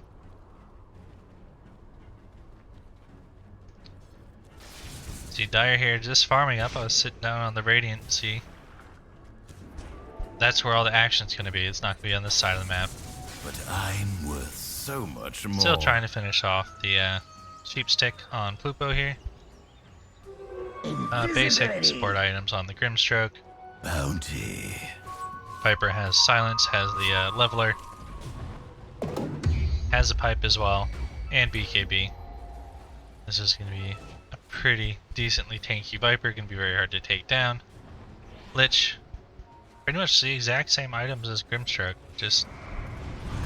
but those two heroes pretty much just need basic items and they're good to go. 4 stabs to help themselves, 4 stabs to help their teams. Teammates, 2 Glimmer Capes. Gonna force the enemy team to buy dust, or they're just gonna miss out on kills. You can see the Legion Commander here has the dust. Lynx wants to get rid of this Lich. That Lich has been causing them so many problems, but is going to go down and is going to give away bonus damage to the Lich. Lich now plus 30 bonus damage. The Elder Titan ultimate off the mark, not able to finish it off. Legion Commander trying to kill that Lich, doesn't kill the Lich, but they do get the Wind Ranger, who did turn on the Legion Commander, takes him off. Mega kill on the Juggernaut. Using that Swift Slash, saving his Omni Slash, gets rid of 2 more heroes. So excellent fight on the side of the Radiant. They are able to get the offlaner support, but most importantly, they get that Wind Ranger. So they need to. Oh, that's unfortunate. Can cut the trees with this Battle Fury though, but it's not going to be able to help his team because he is stuck in the trees. You hate to see that happen. That does happen occasionally if you're not careful. Especially if you click to TP to base. If you don't self-cast your TP, you can get stuck in those trees sometimes because of the angles when you click on the map. Elder Titan has the Ag Scepter now.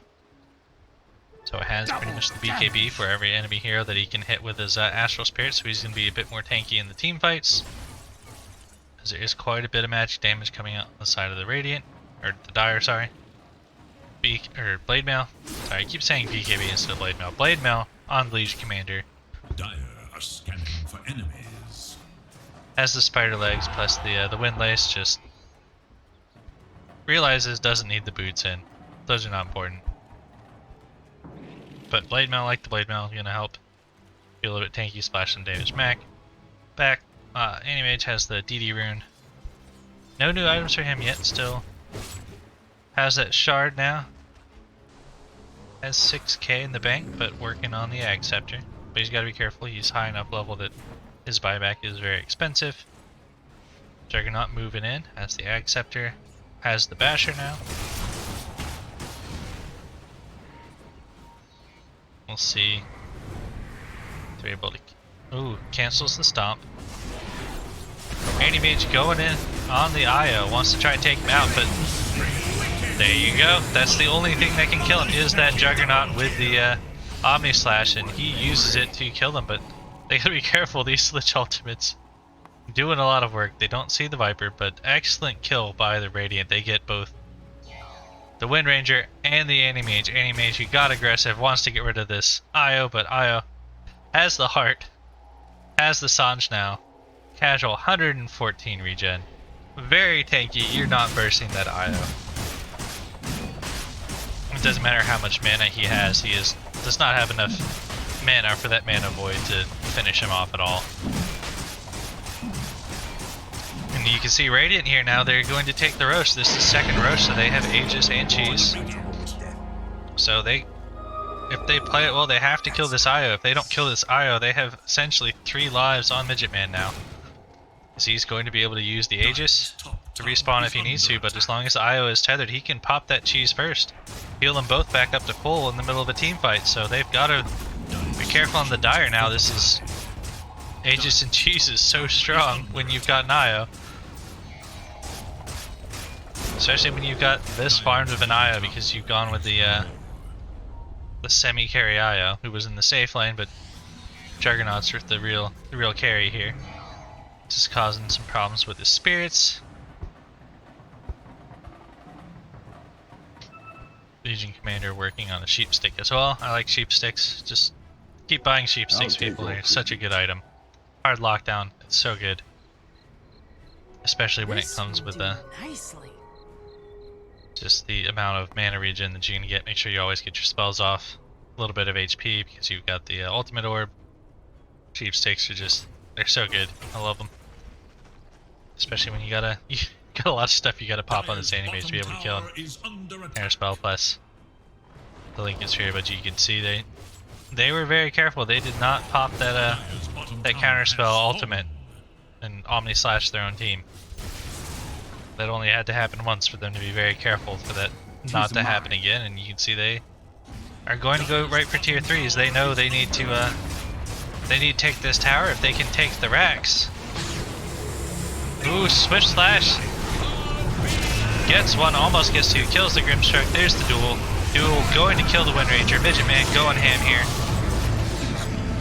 But the IO and the Aegis are not down. No Omni Slash used yet. There's the Omni Slash. Kills Plupo twice. Does use the cheese. But Aegis still around. Let's see him fight this the Anti-Mage. I don't know that he's going to be able to get out. There's 4 heroes up on the side of the Radiant. And he can't spend TV because of the oh, but what a oh, that's unfortunate. Middle tower is under attack. That stomp almost enough to save him. Elder Titan just running away with that bonus move speed, but Anti-Mage is pursuing. Anti-Mage wants this kill. Radiant's middle tower is under attack. There's the Abyssal. Visions is gonna go down. It's very unfortunate. Almost saves Radiant's top the jug there with that stomp. That was so close. But the magic damage. Juggernaut buying back to try and keep their base safe. Now let's look at the buyback status here. Oh, which button do I have it set to? I. No buyback on the Juggernaut, but you can see no buyback on the Viper, no buyback on Plupo, no buyback on Y, no buyback on the Lich, no buyback on Visions, no buyback on the Grimstroke. So many people bought back in that last fight, as well as having the cheese and the Aegis.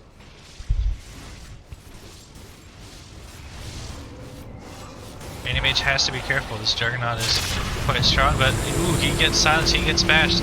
He is going to go down, and that is the dieback. The IO not able to come in and save him. IO has to be careful. He is by himself. There's no buyback, and he's got a lot of HP, but not a lot of armor. And there's the IO. IO goes down. No buyback on the IO, no buyback on the Juggernaut. This might be game here. Sand King almost going down, is finished off. Anti-Mage goes to the fountain to finish him off. Legion Commander able to survive, but not by much. That's going to be a lane of Brax. And they know buybacks are gone. Plupo joined the fight, going right for the tier 4s now. Going to focus fire the tower, and there's the GG. That was a very close game, but Plupo is able to take game 1 and game 2. And take a 2-0 sweep, very close games. Good play by Midgetman, but Plupo team able to just stay ahead in both games, just win the farm war and win the games. It's a good showing, good games by both teams. That was a good series. I don't feel like the score really tells you how the game was going. Doesn't tell you how close these two games were, but they were very good. But that's gonna be it for me. Thanks for watching, everybody. Those were 2 very good games. I'm going to sign off now so that I can post the VOD without too much of a trail on this video. Alright, thanks for watching.